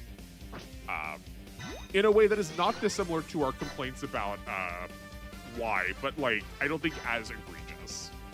That's also, like, turbo, like, overkill. Let's just get your support, and that should be enough. Yeah. I hope that Robo-Swarm wasn't banned. Oh, yeah, with all the ones they were sending out, yeah, that's a big waste of manpower there. Are you also an appreciator of the Zacrolo? I love these things so much. I love I was hung and obsessed with the Valvolo, the 083 mobile armor. That was, like, one of the very first models I got. I love them so much. But his, like, I love his goofy face. It's just, like, so sincerely believable as thing military person would paint on front of jet. Yeah, no, it's very cool. Another thing that I would also love to play on the channel at some point is Encounters in Space. I've not played Encounters in Space in a long while, and I loved that game also when I was in high school, when I, like, finally learned how to play, like, an arcade shooter. Or, like, a rail shooter. And, it was really fun, like, flying around as a Zacrolo in that, too. Oh, speaking of Golden, are you a Marie believer or hater? She seems very controversial. I generally don't like the additional characters that they add in for the upgrade, like, the updated versions of them. They feel very fan servicey, Fortunately, not necessarily in a way that is like horny fan servicing. I don't remember her being particularly like I don't remember her being particularly thirst trappy. But I also typically don't date anyone, so like it could also be that I just like did not pursue the romance options. But it just like it feels very Mary Sue self-insert kind of character. I'm this is my first time seeing Royal as my friend is playing it. So far, I don't hate Sumeragi. I think because she actually gets to be active. I don't remember Marie actually getting to be active. It was also like pre-college when I played Golden, so it's been a hot minute for me. 4 especially has very not new player-friendly experience. Even the tutorial dungeon is enough that it is ignoring the awful mechanics known as Smirk or Minotaur. See, 4 is what I love 4 so much. I played so much 4, which is maybe a reason why I feel the way I do about these mechanics. Good lord, did I play the ever bejesus out of 4. The difficulty did not bother me in the slightest. I do understand why people are like bothered by it. I don't know, just like something about that game clicked with me, and everyone in Naraku had a bad time other than me. Yeah, no, the community is like utter trash. It's so difficult talking to anybody. Like even the fact that I played Kiraku is like to some people the only way they're like willing to have a conversation, because they're like, well, you've played actual Shin Megami Tensei now. Like there's so much gatekeeping. There is such an unwillingness to even vaguely try to understand someone's point. I watched someone stream playing one of the games and was like, hi, I don't want to fuse a lot. I don't really like the fusing mechanics. I came to this from Pokemon. I just want to like get to keep my guys. But I understand I'm gonna have to fuse. Like, someone help me make this as tolerable as possible. And like, people were laying out all these really complicated fusion paths. I was like, guys, that's not what he asked. He just asked for a very straightforward thing to do. Like, is it like literally the most optimized? No, like this is not the like super crit build that you can achieve. But like that also requires you to know a lot of information about these games. And like you're acting like total jerks because someone doesn't know like the inner workings of a game they don't want to have to try and like parse. Like that's not what we're doing here. Is this really how you want to get people into the series you say you love so much? I don't get it. I don't get it. You are always welcome to come here and talk about Super. I mean, yes, also that too. But I think any 3-letter franchise that starts with an S is fair game on my channel. When I went to play Persona 4 Golden, I was annoyed that they were already like, hey, new girl, want to talk to her. I was like, can I not just enjoy the game without, and just do base 4? Yeah, right, like, I guess in addition to her feeling very Mary Sue, it also just, yeah, like the expectation to relate to her feels turbo forced. I love Sumire, honestly. I think she has at least top 3 female characters in that game, but the bar is especially high. I don't like On mostly. I think they handle her character very irresponsibly for the subject matter. I think they are at best pretty disrespectful. So like that's definitely there for sure. I think Futaba is also very waifu-ified. Yeah. Okay, yeah, no, I've talked myself into it. That's fair.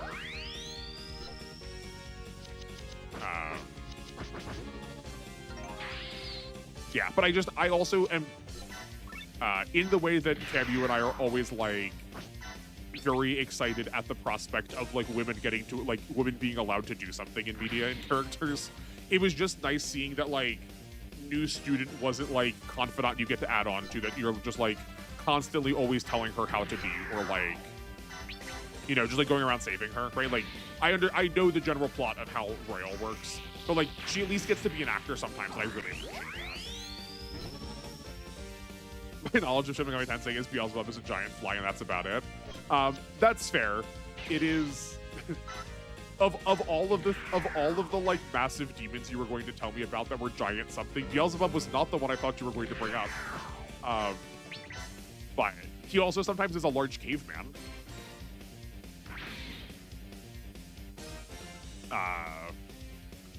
But yeah, no, if you like Pokemon at all, if you like creature collectors and you like mythology, 100% play Shin Megami Tensei. It's very good. Even though you're weak, I, Aphrodite, will crush all who oppose me. They asked in the best way possible. Yeah. SMT fans hate Persona, and Persona fans, they even hate SMT4 Apocalypse because it's too Persona-like. But I'm pretty sure Devil Survivor is very well received. Make it make sense? Yeah, no. Like people just always want to complain. I don't get it. I also watched some streams of Digital Devil Saga like years ago. Digital Devil Saga I think Digital Devil Saga is very good. It is very underrated. It is admittedly not very similar to what regular Persona is, or regular. Most SMT games do not look like Digital Devil Saga. Like, I'm glad you enjoyed your time with it. It's definitely like a top quality experience. It is just going to feel very different compared to what like other SMT games normally look like. Largely because you have the same pool of characters. Oh, I miscounted up. I want. That's fine. Largely because you have the same pool of characters, you're just like constantly sort of like reinventing, rather than typically you're going to be trading out units, or like your mons a lot in SMT games. You're constantly like fusing and refusing. Anna's good until she is largely pushed aside. Makoto has some teeth to her. Yeah, I like Makoto a lot. Futaba is the gamer girl archetype, which I am very biased to. Haru just does not get nearly enough time. Yeah, Haru is like weirdly... Haru is like just weirdly not present for a large portion of the game. She could have had a much better presence. I dislike how hypersexualized An is and how uncomfortable she is by it. Like, she is like the fashion character, and like a lot of her story involves her thinking about how she is using her body as a way to relate to people. I have no problem with her dressing in ways that are like hot. Like, that's fine. It's just that it feels like it takes her agency. It feels like they take her agency away from her with how comfortable she feels about her costume at first. And especially not having the context of the rest of her character first when we like see her in the catsuit outfit is just, I don't think they did her character well. I think there's a number of good things there, but I think it takes way too long for us to get to the point where we actually get to see those. Yeah. DDS should be ported. It's wild to me that it's not been. It's so baffling to me that it's not been. Raito has been. It's DDS's time. DDS is more your typical party JRPG. Yeah. It is a lot closer to like what you'd expect out of like the words JRPG. I heckin' love Raitos. I am so delighted to this day that I have both of them on original. Like I have both of them on original hardware. I played the heck out of those games too. I love the Raito games. I can see the argument that An is reclaiming that she seems to be a model. Yeah, right. Like I think that is 100% part of her story. I just wish that part was first. The order that you play it in, to me, makes it feel more like they wrote that as a way to justify putting her in that, rather than that's her behavior, and then we are seeing that explored through the costume she gets. Yeah, I do think that's like how the costumes work. The long history of like anime giving a girl a costume that she doesn't like wearing and then her putting it on and then going, why am I wearing this? I'm so uncomfortable. And then none of the boys do that. Like, they're surprised by their costumes, but they're like pleasantly surprised. She is distressedly surprised. I think if it wasn't for the long history of us regularly regularly inflicting on women outfits that are uncomfortable for them, I would be with you that is more telling about how Mementos worked. I do think that is definitely part of it. It's just the long history of it that makes it feel uncomfortable. We do need a word for late Persona Girl syndrome. The last joining girl always seems popularized. I say as a full Rise fan. yeah, just like the last character in a lot of these games, um, because they are so linear in their way, it is very unfortunate how much time you don't get to spend with them and how much the like time spent with characters really makes them feel like they are part of the story. Right? Like because you have to opt into so much story in Persona games, it's way harder to have them be present. It's way harder to see their presence in a way that like late JRPG members could still get really big story beats in games where like the story is way more linear. Also, they made her sexy, and they were like, maybe we should do something with this. Yeah, that's right. It's exactly that order, Llama. If it was, we should do something with her. Like, she is half Japanese, half American, and a lot of her plot revolves around her trying to find ways to make connections in a space that like sees her body as exotified. So if she went first, going, I want to try and make connections. How do I think about like my personhood and myself in relationship to space? Okay, I'm going to be a model. Okay, I'm going to dye my hair. Okay, I'm going to think about like cosmetic surgery. Okay, maybe I try sexy outfits. Like if that was part of like a larger conversation about like bodily autonomy in a space where she is being exotified, I think that's way, way different than first going, yeah, like we want cat suit. Okay, how do we make this make sense? That said, like, I do also understand that, like, the catsuit is quintessential, like, burglar attire. So, like, I do get it. I do understand why. Like, I do for sure understand why we have chosen to include it somewhere. Like, I think it would be weird if we didn't see one. I just think we could have handled it differently. I think the reason I hate is mostly because I think other P4 media super pushes her. Yeah, I mean, like, even just not P4 media, like, she's also, like, she's in 5. Like, you see her posters around all over the place. She's, like, she's in every piece of media that she could be, because they want the worlds to feel some amount connected.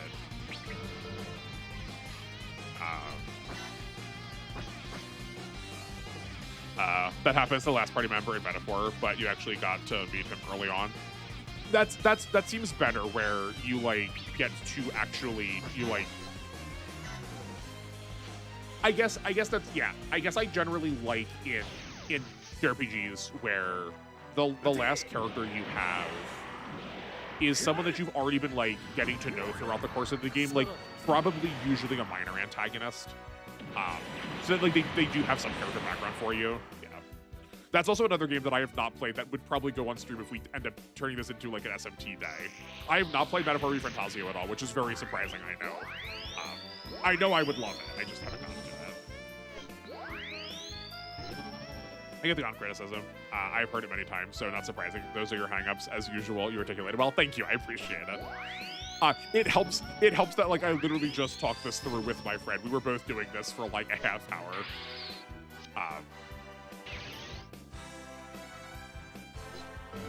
I know I like generally come off as sex negative because of like my commentary on the channel, which is just like blatantly not true. I think that is like important elements to like the human condition, and like telling those stories is always like, those are always going to be part of the stories we tell.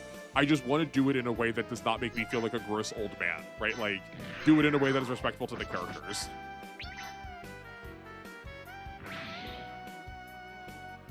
Because like characters don't have to be written the way that they are. We are allowed.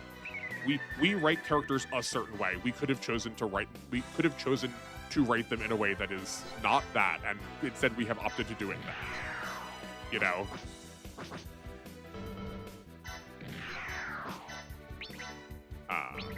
That's not a very good.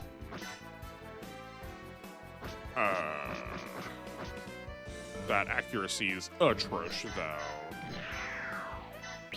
That accuracy ain't bad. That probably kills you if we miss though, so I kind of would rather not. Who's still back here? Nobody. Okay.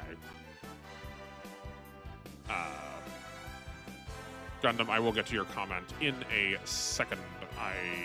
Let's try and cue something up here.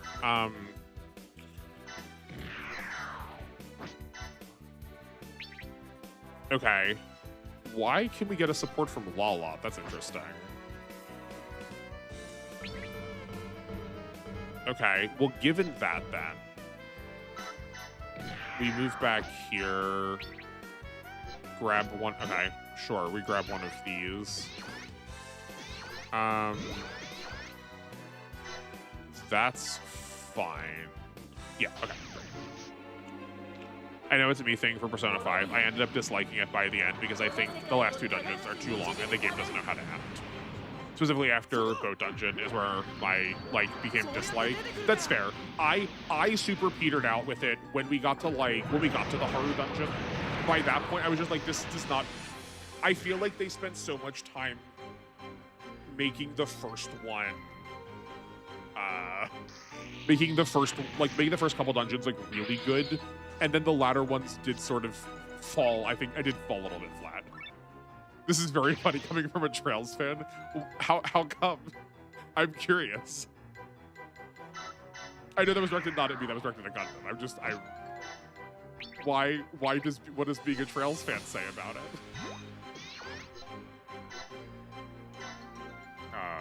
That should be fine. I am seeing the power of awakening and the accuracy there. But Trails has you. Those dungeons are notorious criticized for being too long. Oh, okay.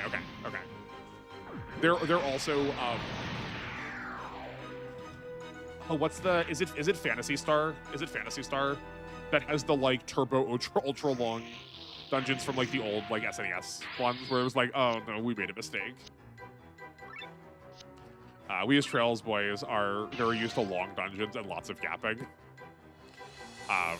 I do like some good long dungeons. Yeah, my problem for what it's worth, I do hear you, Gundam. I am familiar with the criticism of them being long. My qualms never came from their length, but much more from the fact that I feel like they did not push they didn't push hard enough the narrative that they were like trying to sell me on.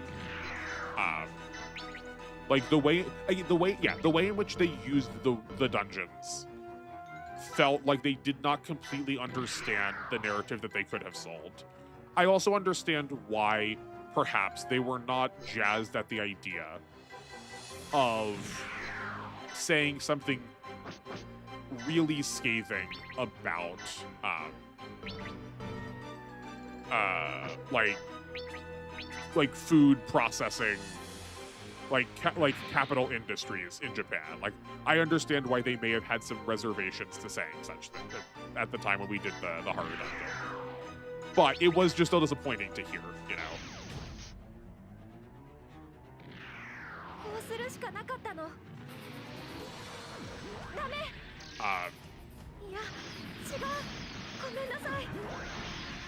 Yeah, we've like discussed it a couple of times.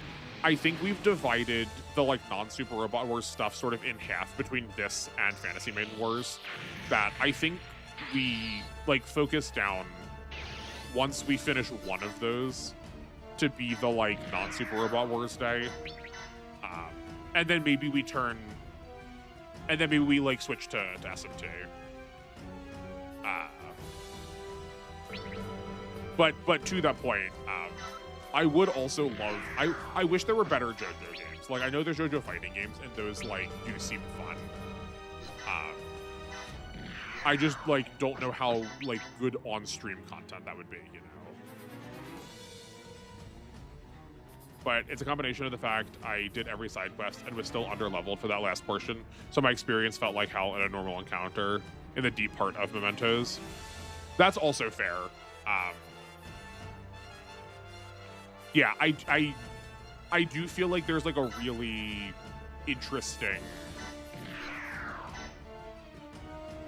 the level curves of a lot of those games, a lot of the SMT games are sometimes you just fall behind them and you can never catch back up to them. The self-censoring. What did I censor? Did I censor something, Lava? I didn't mean to. JoJo is a game series where I struggle to see them as not an arena fighter. That's yeah, right. Like they tried like beat him up for a little bit. There is there's a like standard JRPG version. Uh,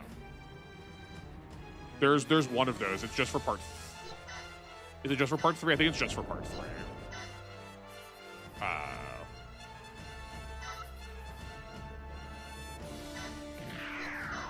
Yeah, that one I might need to think about more.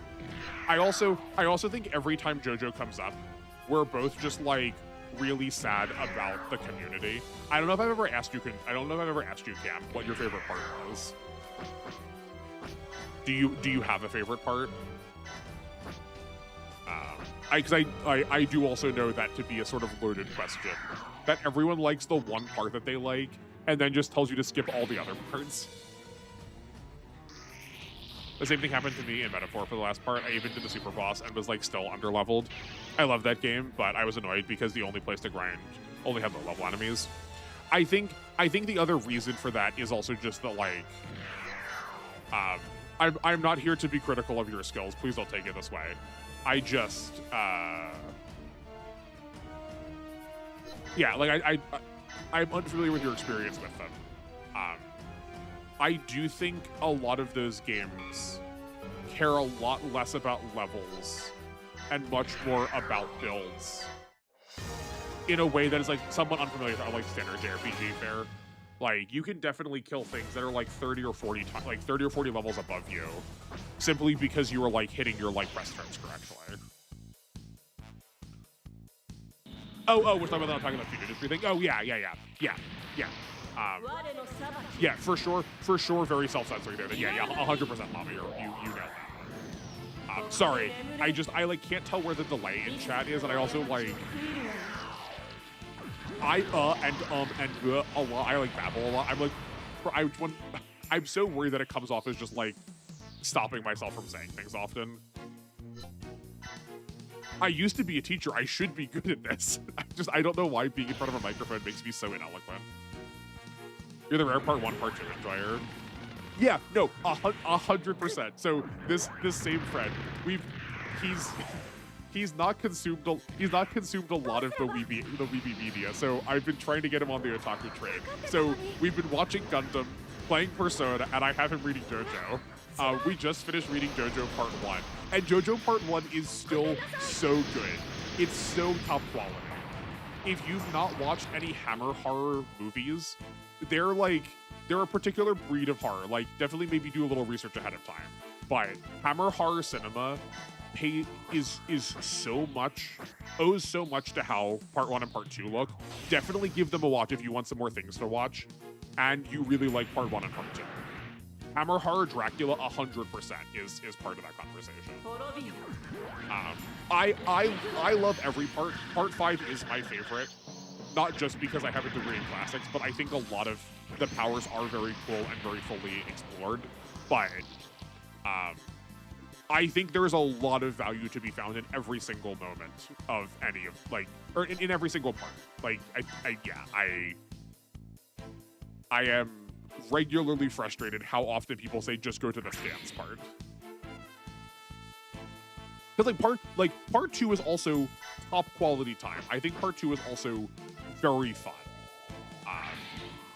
I love how creative Joseph is. I feel like I understand why the mimetic parts are the way that they are and why people like to recall the memes, but I feel like Joseph does not get enough credit for being as creative as he is. Hamon is like a very underdeveloped power system. I would love to see it developed more. I don't think we ever are going to.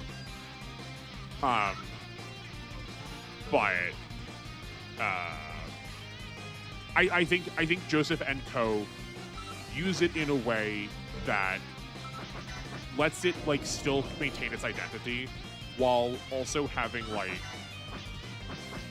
actual creativity to it. Yeah, I like all of JoJo. Oh, good. Okay, I couldn't remember if you were a JoJo fan or not. Gundam. I guess. Well, Llama then, as you're the last one here, have you participated in JoJo's Bizarre Adventures at all? I like all of JoJo. I've seen 1 through 5 and all the present parts in 6. Okay. I take it then the way you've said that you've not read it. Not that you have to do it one way. I just want to make sure we're on the same page because I do think it's a very different experience reading it versus watching. I think both are very good. I think I have not watched all of the anime, but I've watched I've watched almost all of up to part. I've watched almost all the way through part 5. I have not watched any of part 6. And the parts that I have watched / remember, I feel like they did a pretty good job adapting. They did a very good job of adapting the show into something that is not a one-to-one recreation of the manga.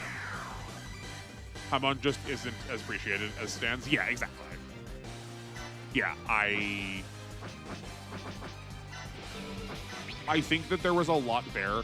I think he provided himself with some really interesting rules in how it interacts with with living things or with non-living things. That I could foresee them. I could foresee some really, really creative shonen level ups with it, and then we just did not go that direction, and that's fine.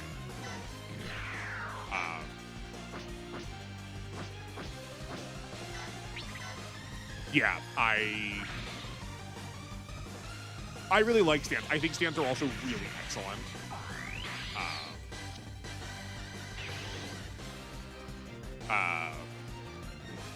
I think stands are very creative, but I wish we'd done more with Hamon. I'm sorry, why is there a hexagon Archon beast at the end of the stage? What is that? Do you mean the Balbadora? The combination of the Apsaris and a Cubulite head? Hold on. Big sneeze. Oh yeah, so sorry. The reason why I paused was when I read part 2 also has has Lisa, my beloved. Whenever we've talked about women that you've liked, Cam, Lisa is one of the people in my head that I've sort of been using as a reference point for that, so I don't know why I've asked you this question of which part you liked. Because of course it was going to be part 2. I have not participated in Joseph Joestar's Wacky Way. Okay. If you've ever thought about it, and my word means anything to you at this point, I would say it is worth your time, I think. If you're a fan of old horror, it's worth your time. If you're a fan of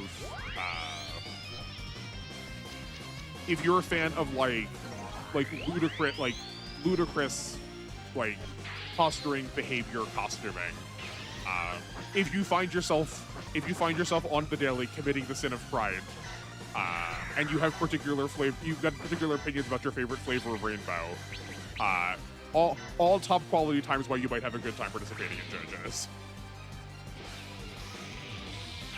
I still find the part 6 fight with the Queen is extremely interesting because the fight is to try to stop a guy from offing himself.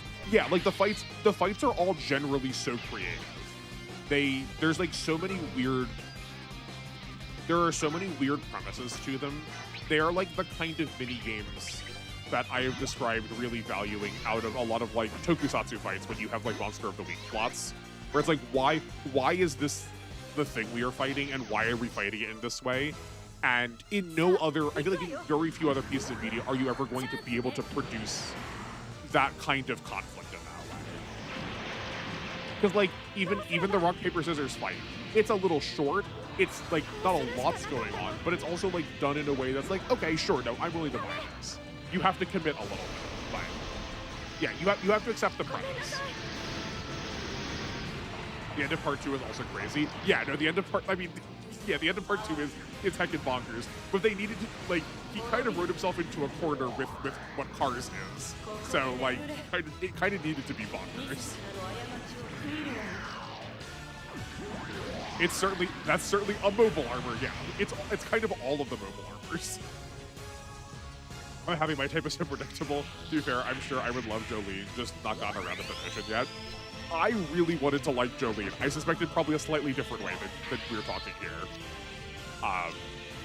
I feel like she did not get the chance to use Stone Free nearly as much as I wanted her to. Something I do when I would I'm not a very good writer. My friends have tried to get me to participate in a couple of different writing challenges. Like I did NaNoWriMo in, well, okay, we didn't do NaNoWriMo. We did OctoWriMo because we didn't want to associate with a group that like stolen people's work. But while we were doing it, like my friends have tried to get me to write before. But like as a like writing prompt to myself, I do like to go through and look at stands that have listed as like really high levels of development still, and try to think of like all of the narrative ways that those powers could like still be used to produce an interesting fight. And I feel like the ability to make like infinitely strong, infinitely potent string has so many interesting like applications. I think they did Stone Free really dirty, which is saying something because Stone Free gets so many cool powers. Like they did a lot of very cool stuff with it. I just think they could have done more. I may attempt to watch Josephine Javelin's janky journey at some point. Unfortunately, no Josephine's yet, but I mean, watch it, make some fan fiction about it. But yeah, no, it's definitely a good time. Really, Araki normally seems to handle women well. I'm especially interested in a female main. Yeah, no, like I think her story is written really well. I just think I think we could have pushed the powers even more. One of her ending fights is like one of her ending powers is like only in JoJo was this ever going to happen. It's so heckin' cool, and despite that, I feel like we still could have done a lot more. I think it's also just because we have like so many supporting cast members that get a lot more time in the sun because of how we just are like trying to do our plot. Like Weather Report gets a lot more time than I was expecting initially, and because of that, that just means that like Jolene can't also be always doing something. Yeah.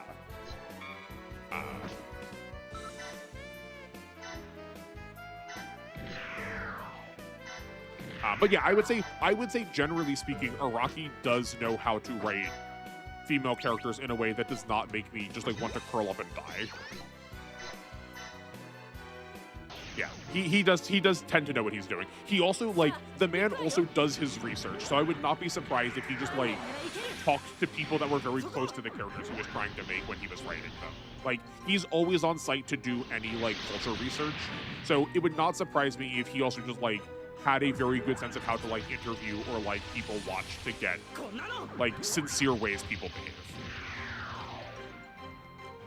Llama, you said you need to finish Afterwar Gundam X and Infinity Force before starting anything else, though. Oh yeah, no. Is Infinity Force Transformers? But yeah, no. Like literal zeros of pressure. There's so many things to consume. I totally get it if your docket of like consumable media is already fill up. You'll see when you hang around here long. Cam regularly tries to foist on me like 6 dozen new pieces of media for me to consume. It's like, but my guy, I don't know how I have time. There's so many other things I haven't watched or read yet. One of the endless cycles is trying to get me into Kamen Rider somehow. I have like 6 different sticky notes, all with this is a good place to start. This is a good place to start. This is a good place to start. One day it'll happen for sure. Oh. Okay. Wasn't expecting that. Gundam X rocks. Gundam has not done a romance better, and boy, do they try. That's interesting. Sure. Infinite T-Force is Toku in everything but name. Okay. Tekka Man is in it, so you may have to watch it. Okay, hold on a second. We need to pause. What is this? Nope, a crossover bunch of Tatsunoko production stuff. Specifically, Tekka Man, Space Knight, Gatchaman, Hurricane, Polyair, and Casher. No wonder you were interested when I said we were watching Tekka Man before. I've got fond memories of watching Casher and Sims. Yeah, not Blade. No. Like I hear, space like Tekka Man Space Knight is the original name as far as I know. Infinity Force. Is there anything weird on my screen? I don't think so. Infinity Force. Science Ninja Team, Gotcha Man, yeah. Pattern, Hurricane Polymar. I've not heard of Polymar before. And Space Knight Tekka Man, yeah. Fascinating. Okay. This is risky. That's fine. Oh, okay. Okay. I've seen this cover before somewhere. I'm here for this. This is cool. Okay. Okay. I was trying to add something to your list, but Llama, you may have had something to mine.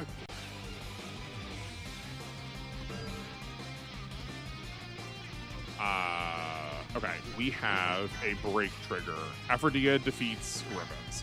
Do you have unattack? Okay, you do have unattack. What are your skills? Oh. Okay, so we're gonna use Energy Drain to get Ribbons down to, like, lethal range. Watching Cash Sins at night as a kid was weird, man. Oh, yeah. And then finding out later it was a more kid-friendly thing was very funny for me. Is it more kid-friendly? I do not know anything about the original Casher. I just remember my dad finding it so boring. Whenever I would have it on, he would walk in the room. He would always be like, "Oh, this dull thing again." And he normally likes, like, he is part of the reason I got into anime at first. Like, he's a big anime person.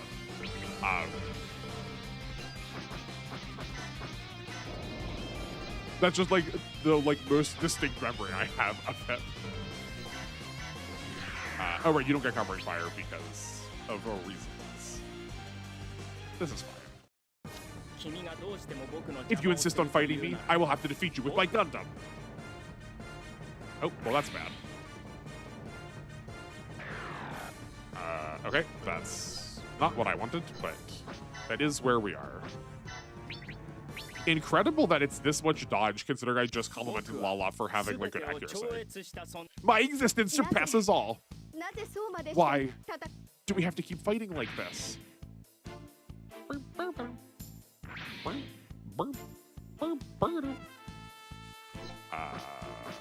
Nope.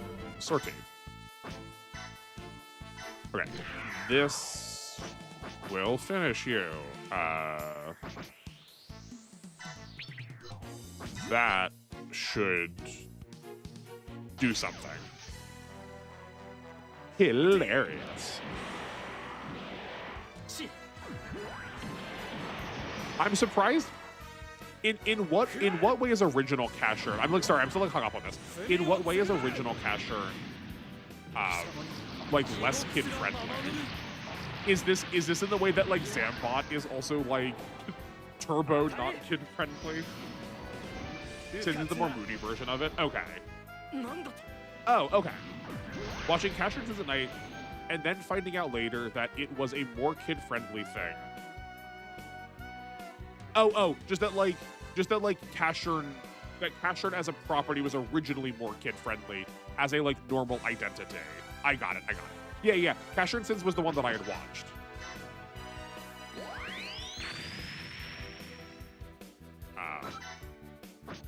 I was just misunderstanding the reading of that. I apologize. Okay. Let's get ourselves a break plan.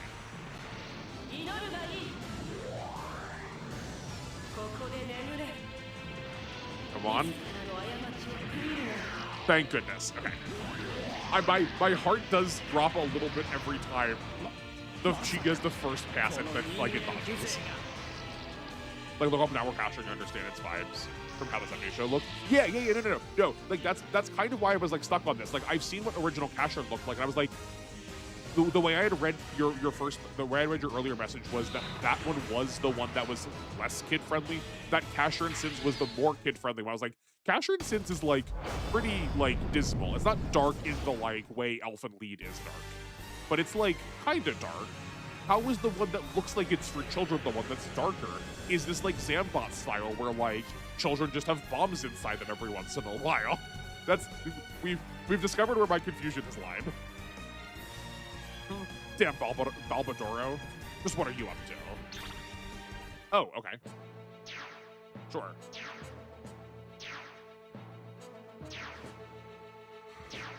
These look like camping clamps. What do we got? Is it true? Is a Bawaku on collision course with the Earth? It's really heading towards Earth. Was it hit by a meteorite? Did something drop it intentionally? Did someone drop it intentionally? Also, like, rare early Izak. Whatever the reason, we have to blow it to bits before it hits Earth. However, now that I look at it again, it's big, thanks to Erica. Of course, this is Xeon's space fortress. I'm saying that even if we destroy it, we may not fix anything. There'll be a lot of debris, so we'll have to be careful. Erica, you'll be using the meteor breaker. Understand? Okay, understood. Now it's a race against time. Failure is not an option.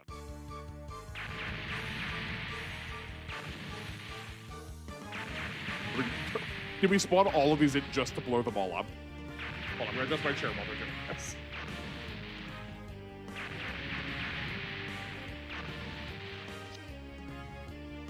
Haven't gone back to the original, but since it was definitely a way moodier 2000 show. Okay, yeah. That's what I thought. I knew nothing of the live action other than just that it existed. Yeah, no, it's something I would like to get back to at some point, but it's admittedly low on my list of things. There's a lot of other priorities for me first. But as like the infinite one to get into Tokusatsu, maybe Infinity will be the like first entry point, which will get me back to Catcher. I do hear that it's not actually Toku though. Zambot 3, where the main villain is called Killer the Butcher, like on a 2009 DeviantArt page. Yeah, you got that. That's exactly the description. An attack. Where did they come from? Unknown. There's no IFF response. Zambot's also the place where, like, I know that there are other examples. Like, I think Iraeon is a good example too. But Zambot is also like one of the quintessential Yoshiyuki Kill 'em all Tomino moments. Godseed characters give you such a PTSD. Yeah. Ribbons did a really good job. He skillfully deorbited Bawaku. But Jovians are completely different. Now is the time to strike Earth. That's right. The Earth will be uninhabited. It will cease to exist. What? You bastards. Who are you? I see this is the first time we've met. You better remember this. We are the Jupiter Empire's Death Gale team. I don't think I can get my voice both that high and that calm at the same time. I can maybe force my voice to it. Why is the Jupiter army here? Screw those guys. Derica, protect the meteor breaker. Destroy the debris. Great. Oh, it is back. I wonder if we'd killed that if it wouldn't go back there. I'm curious.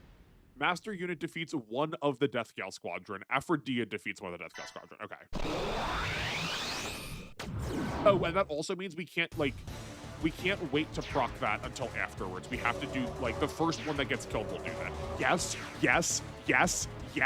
I love the Gian so much. I'm sad we don't get to keep the Gian high, but I'm so glad we get a Gian. I can't wait to see what it turns into. Okay, no longer need to ask questions about farming. Absolutely going to get a Gian to do something cool. I'm so happy. Derica gets with Murialia. Like, why? There's a lot of things in that show that are, yeah.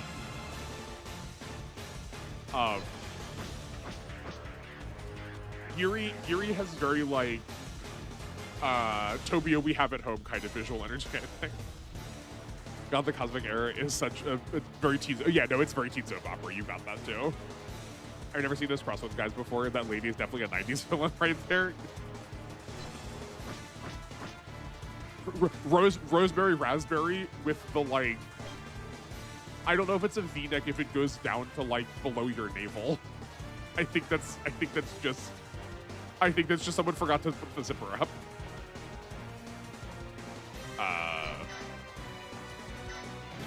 Oh no, hold on, we can still move the base.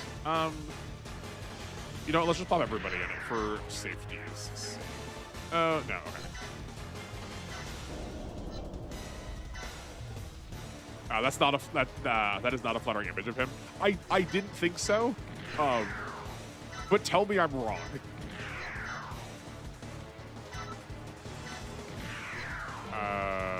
Hold on. The Gian has 4 move and 3 range, so 1, 2, 3, 4, 5, 6, 7. Okay, we can. I guess we're at 1, 2, 3, 4, 5, 6, 7. I wish the screen didn't just like wrench itself away from where I had positioned things. That would be pretty cool if it stopped doing that.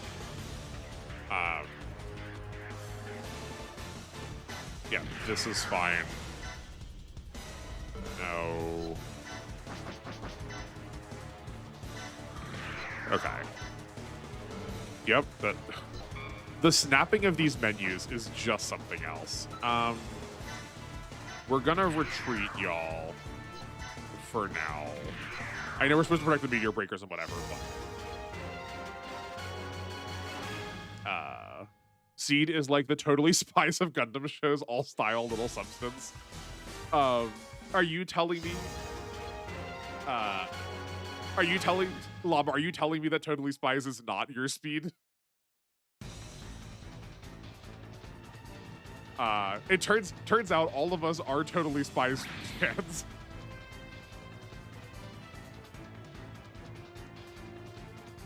I have. This will not be the second, nor will it be the third time that this will be the third time that we've talked about Totally Spies on this channel. But there's definitely some weird fetish stuff that's happening with it when you go back and watch it as an adult. Like, you definitely see what's happening a little bit more. But I definitely did grow up watching that as a child, not getting that part, and I was just like, cool, I like to see that it's not just men doing stuff. We can give it garbage though for some of the fetish episodes. Yeah, exactly. Somehow won't be the last. You know it. I am a broken record. I say the same 12 things. At least it's 12 though. The cycle goes around long enough that it feels like we're doing something different.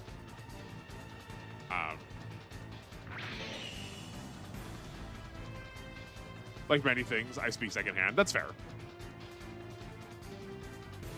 Yeah, if all you have is like modern internet discourse about it, it probably seems heinous.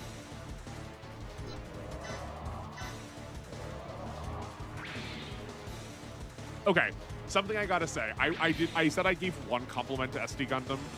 One other thing I will give compliment to is because of just how barbarically far these ranges are compared to most tactics games, so infrequently in SRW can you actually set up attacks in a way that lets you only work, like, so much of Fire Emblem, I think, is putting exactly who you want to see combat exactly in range. But at least in this, because of how big the area is, you can set those up in a way that is also like, yeah, no, we can, like, right, like we set that attack up with Aphrodite to make sure she was the one that was taking that attack. That just feels way more possible in these games than it does in SRW. So I will definitely give them like full compliments for that. Like that's definitely, that is just upside.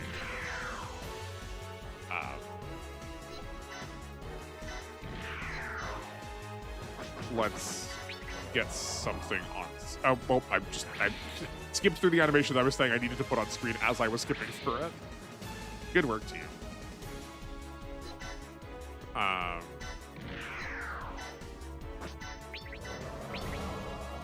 That's 83. This is 85. We'll go with that. Yeah, but modern internet discourse is horrific and usually misinformed. Oh yeah. Yeah, but right, like that's why I'm understanding of if that's the only version you got, it's gonna be very biased. For show aimed at girls, it sure lured in more young boys like me back then. I don't know if it was just aimed at girls. I do think it was also somewhat aimed at boys. I think inherently because we live in we live in a patriarchy, everything is a little bit always aimed at boys too. But yeah, I am with you. It did have a surprising amount of like a male audience. Yeah, so are we gonna get another capture here? I guess we will just save it and just like move past them. We'll spend the capture if we need to. You know what? We probably don't even need to. The Jotunheim will probably get to move close enough that it will just like get the captures. I just wish we could put Halfast in something to give her some energy back. Gracious. Like, same with Char and Lala. They just, like, aren't going to matter now for most of the rest of the game because of how energy, like, we spent a lot of energy off of them early on.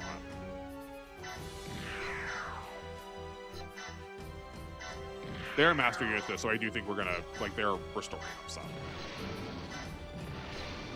Let's talk about this 90s or 2000s thing out of context. Look how evil it is. Yeah, exactly.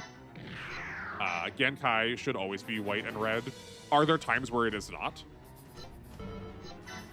I think that's like one of my first times actually seeing the Genkai. I like its design a lot. I'm very pro. We're gonna use... We'll save Izak. I love that it's just 3 range. That's so funny. Like Witch is another show that was written with girls in mind, and you find more boys who like it. Yeah.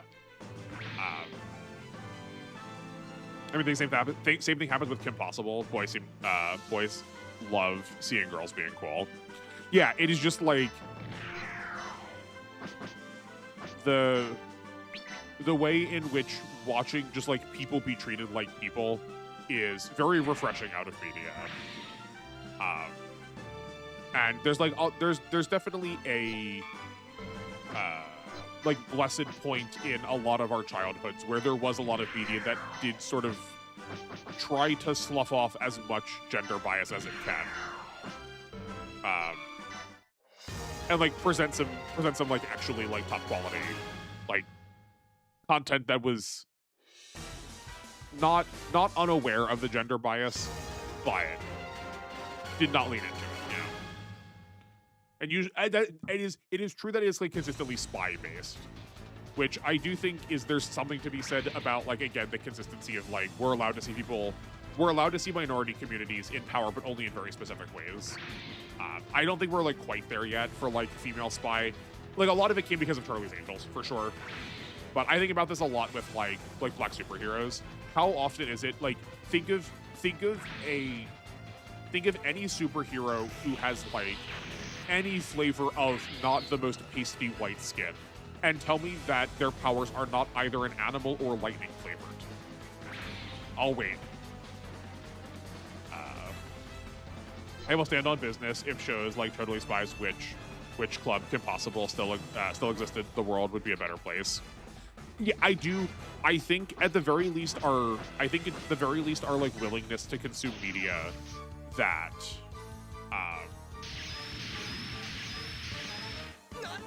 that has like the very same feeling all of the time would at least be very different.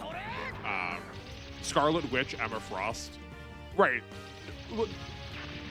In this, the witches of Marvel, I was not including here. That I said are are they not white? I said find someone who is not pasty white that doesn't have lightning or animal powers.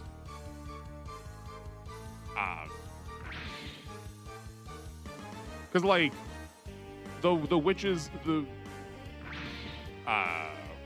or was this a response to the like women as spies all the time? Because I would also say Scarlet Witch and Emma Frost are not characters I would describe as empowering, especially given a lot of Emma Frost's recent skins. You're thinking of Static Shock, and then you hit me with the no lightning. Right, it's either animals or lightning. Jon Stewart, Green Lantern, that's fair. War Machine technically a cop out. Yeah. And like I'm not saying that there are none. I'm saying that there are very few. Yeah, like Blade, Green Lantern, and War Machine are the ones that I hear regularly as the like. These are the ones that aren't that. Right, like it's not that it has to be every time. It is that there is a great deal of consistency. I'm just like really salty. I'm really salty. I don't like Marvel in general. I'm just really salty when we have characters like Black Panther who, when given their own movie, are given dignity, but when they show up in other people's movies, he's like always down on the ground on all fours. We are playing aggressively tribal coded music to make sure everyone remembers that he is a black guy. And like he's like specifically from Africa too. It's very important we know that he's from Africa. It feels very disgusting to me. I say as like someone who only has a stake in this argument insofar as that like no one's free unless we're all free, and like I don't want to see people in a community being oppressed, but like I'm not black.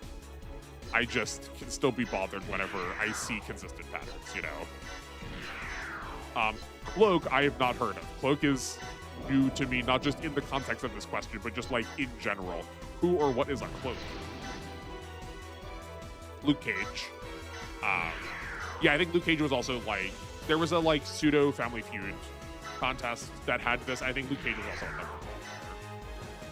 Funnily enough, for Green Lantern, I love only Hal Jordan. I recognize that as a Green Lantern name. I know very little about this. I hate Black Panther, but he is popular with the demographic they wanted, and people seem happy with him, so I don't know. I just never talk about him. That's fair. Yeah, no, Static Shock is really cool. Like, that's not to say that any of these are, like, any more or less cool. It's just that there is a very consistent through line when you start seeing it. I'm not sure why Lightning in particular, but I'm Jon Stewart all the way because of Justice League animated, but Kyle Rayner sounds like the most hilarious melodrama. All of y'all, what is happening now to me listening to you all talk, asking a question that I did not realize I did not know I was going to be in the most deep end of answers. Is what happens whenever anyone asks what I do, and I just like start going off on the numbers of Super Robot Wars, right? Like, this is exactly that feeling, I guess. You like the villain one, I see. Good to know. Killmonger as a character, like the Marvel movies, I really dislike Black Panther. Like, as the black guy, Static Shock is my number 1 black hero for me. Kyle Rayner is exclusively known for his fridging incident, like fridging, like the like horror movie trope name.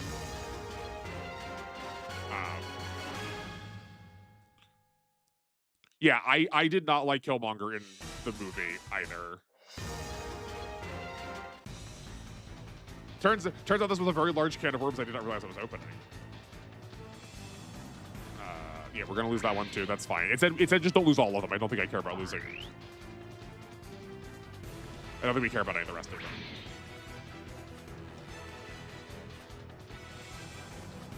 I guess will you all at least concede my point that there are a lot of the other examples that I said? Or am I just like fully wrong about this and I've just been like not detailed enough? Hey, I didn't know about that comic thing where they made Hal Jordan get with a minor. There's a lot of very unfortunate bad age numbers in comics if you don't pay attention to them. It's one of the reasons why I am repulsed by a lot of like Marvel and DC. The villain killed his girlfriend and put her in the fridge. Yeah, okay, yes, that is the common like horror term I was thinking of. Oh, you know what? Actually, yeah. Now that you say that, I think it's actually probably where the term fridging comes from. I'm more familiar with it from the like splatter style horror games like Resident Evil or Silent Hill, or like splatter movies. But actually, now that you say that, I do kind of think I remember that being where it comes from. That came from the Green Lantern character. Yeah, he's the trope gamer. Yeah. Girlfriend got killed and jumped in the freezer. Yeah, okay. Hence fridging becoming a word for killing. Yeah. Okay. We got there. I like delay reading chat sometimes to make sure I'm like finishing my sentence, and then I realize that y'all are just answering the thing that I've been like. I'm coming to the conclusion at the same time. This should be fine. Yeah. What are we looking at time-wise? Oh, we are already 10 minutes over. Okay. Oh boy. we might need to call it. This is gonna be so much longer. We still have this boss fight. We have this break trigger. We don't even have the impact trigger done yet. Is this a 4-hour stage? What is happening? I think we might need to save here. This is a final map. I guess I wasn't taking it to be like, I wasn't treating it quite as seriously as a final map. Like, I guess all of them are. I guess they're like all little mini campaigns. Okay. Now you see why we get 2 ships eventually? Oh, for sure. Yeah, no. Like, that's hence why I was pushing so hard to try and get another ship, because I feel like this could go so much faster. Just having a second squad is made that the last mission goes so much more smoothly. Good golly. Like, you don't remember Static Shock, the show made a good episode about a kid that almost shot up his school. Yeah, like, I do think a lot of the like reasons Static Shock worked really well are similar reasons why Spider-Man works really well, is that a lot of them are like way more personal. And yes, and they treat the topics really seriously too. But like they're a lot more personal heroes rather than like existential or ideological heroes. Which is like kind of what people need to see out of heroism, is that they like affect themselves personally. Especially for like Static Shock is quintessentially urban also, and like a lot of urban settings need to see heroism in their spaces because they're so often left to fend for themselves. Then they changed his origin in the comics because they are cheap hacks now. Yeah, I mean that's like also the reason like comics just never keep consistent to any of their plots. Like there are no consequences ever. Okay, we've already been going. We're already been going long. I think we gotta call it for the day. Unfortunately, I'm having a blast. This is so much fun. I'm so glad to be back streaming. This is exactly what I always wanted out of it. Y'all are excellent. I'm so glad you're all a part of this. Thank you so much for watching. As a cartoon, that Batman Beyond were top tier for young heroes. I remember people really liking Batman Beyond. I don't think I ever got into it because I think I was just like never in front of the TV when it was on for me. But a lot of my time was spent, like I had so much like preschool and after school activities I had to go to that I think it was just like it was never time. But yeah, I think we're gonna have to call it here. I would say other than that one pretty severe blip we had right at the end of the first stage, internet's holding out pretty well. I think my schedule, I'll say this out loud, now that Enter's not here, I feel bad again, but I do kind of like keeping this to Monday. I know at one point I said we might move to Tuesday, but that was still under the context of the Comcast internet. So I think with Verizon, I think we're fine to keep it here. It's working fine for right now. The rest of my week, goodbye Llama. Thank you for being here. I appreciate it. You are welcome. You are welcome new addition. I'm always happy to see you pile drive through whichever one of my walls you're going to come through next. Yeah, so Wednesday will be another alpha episode. Then Thursday, we are back to the DLC. We did stop the DLC at such an unfortunate time. There's literally one mission left of it. So we're going to do the DLC. I have figured out the accuracy equations, so we will talk about that. I want to show off the like star and like the extra leveling stuff. It'll be pretty brief. And depending on how much work I can get done on tonight, Tuesday, and Wednesday, maybe we can see if we can hit damage cap numbers, or we can at least get very close to it. And then with whatever time we have left, we'll go back to W to then hit us with the scenario conclusion, which will probably end up being like 2 hours anyway. So I'll try and keep that in mind for time-wise. Then this Friday, I don't think I've updated my calendar yet. I got to update. Actually, let's do that right now while we're talking. This Friday is an on week for Fantasy Maiden Wars. So come and check that out if you would like to see Super Robot Wars just in a very different context. That is my active schedule for the week. Then if you're following along with us with Book Club, we have episodes 31 to 36 for Tekkaman Blade on the docket. If you'd also like, I made a community post, and I'll start doing this for all of our book clubs. I'll keep a running list if you're like, I would like to sort of speed read through the series to catch up to y'all. What are my absolute necessities?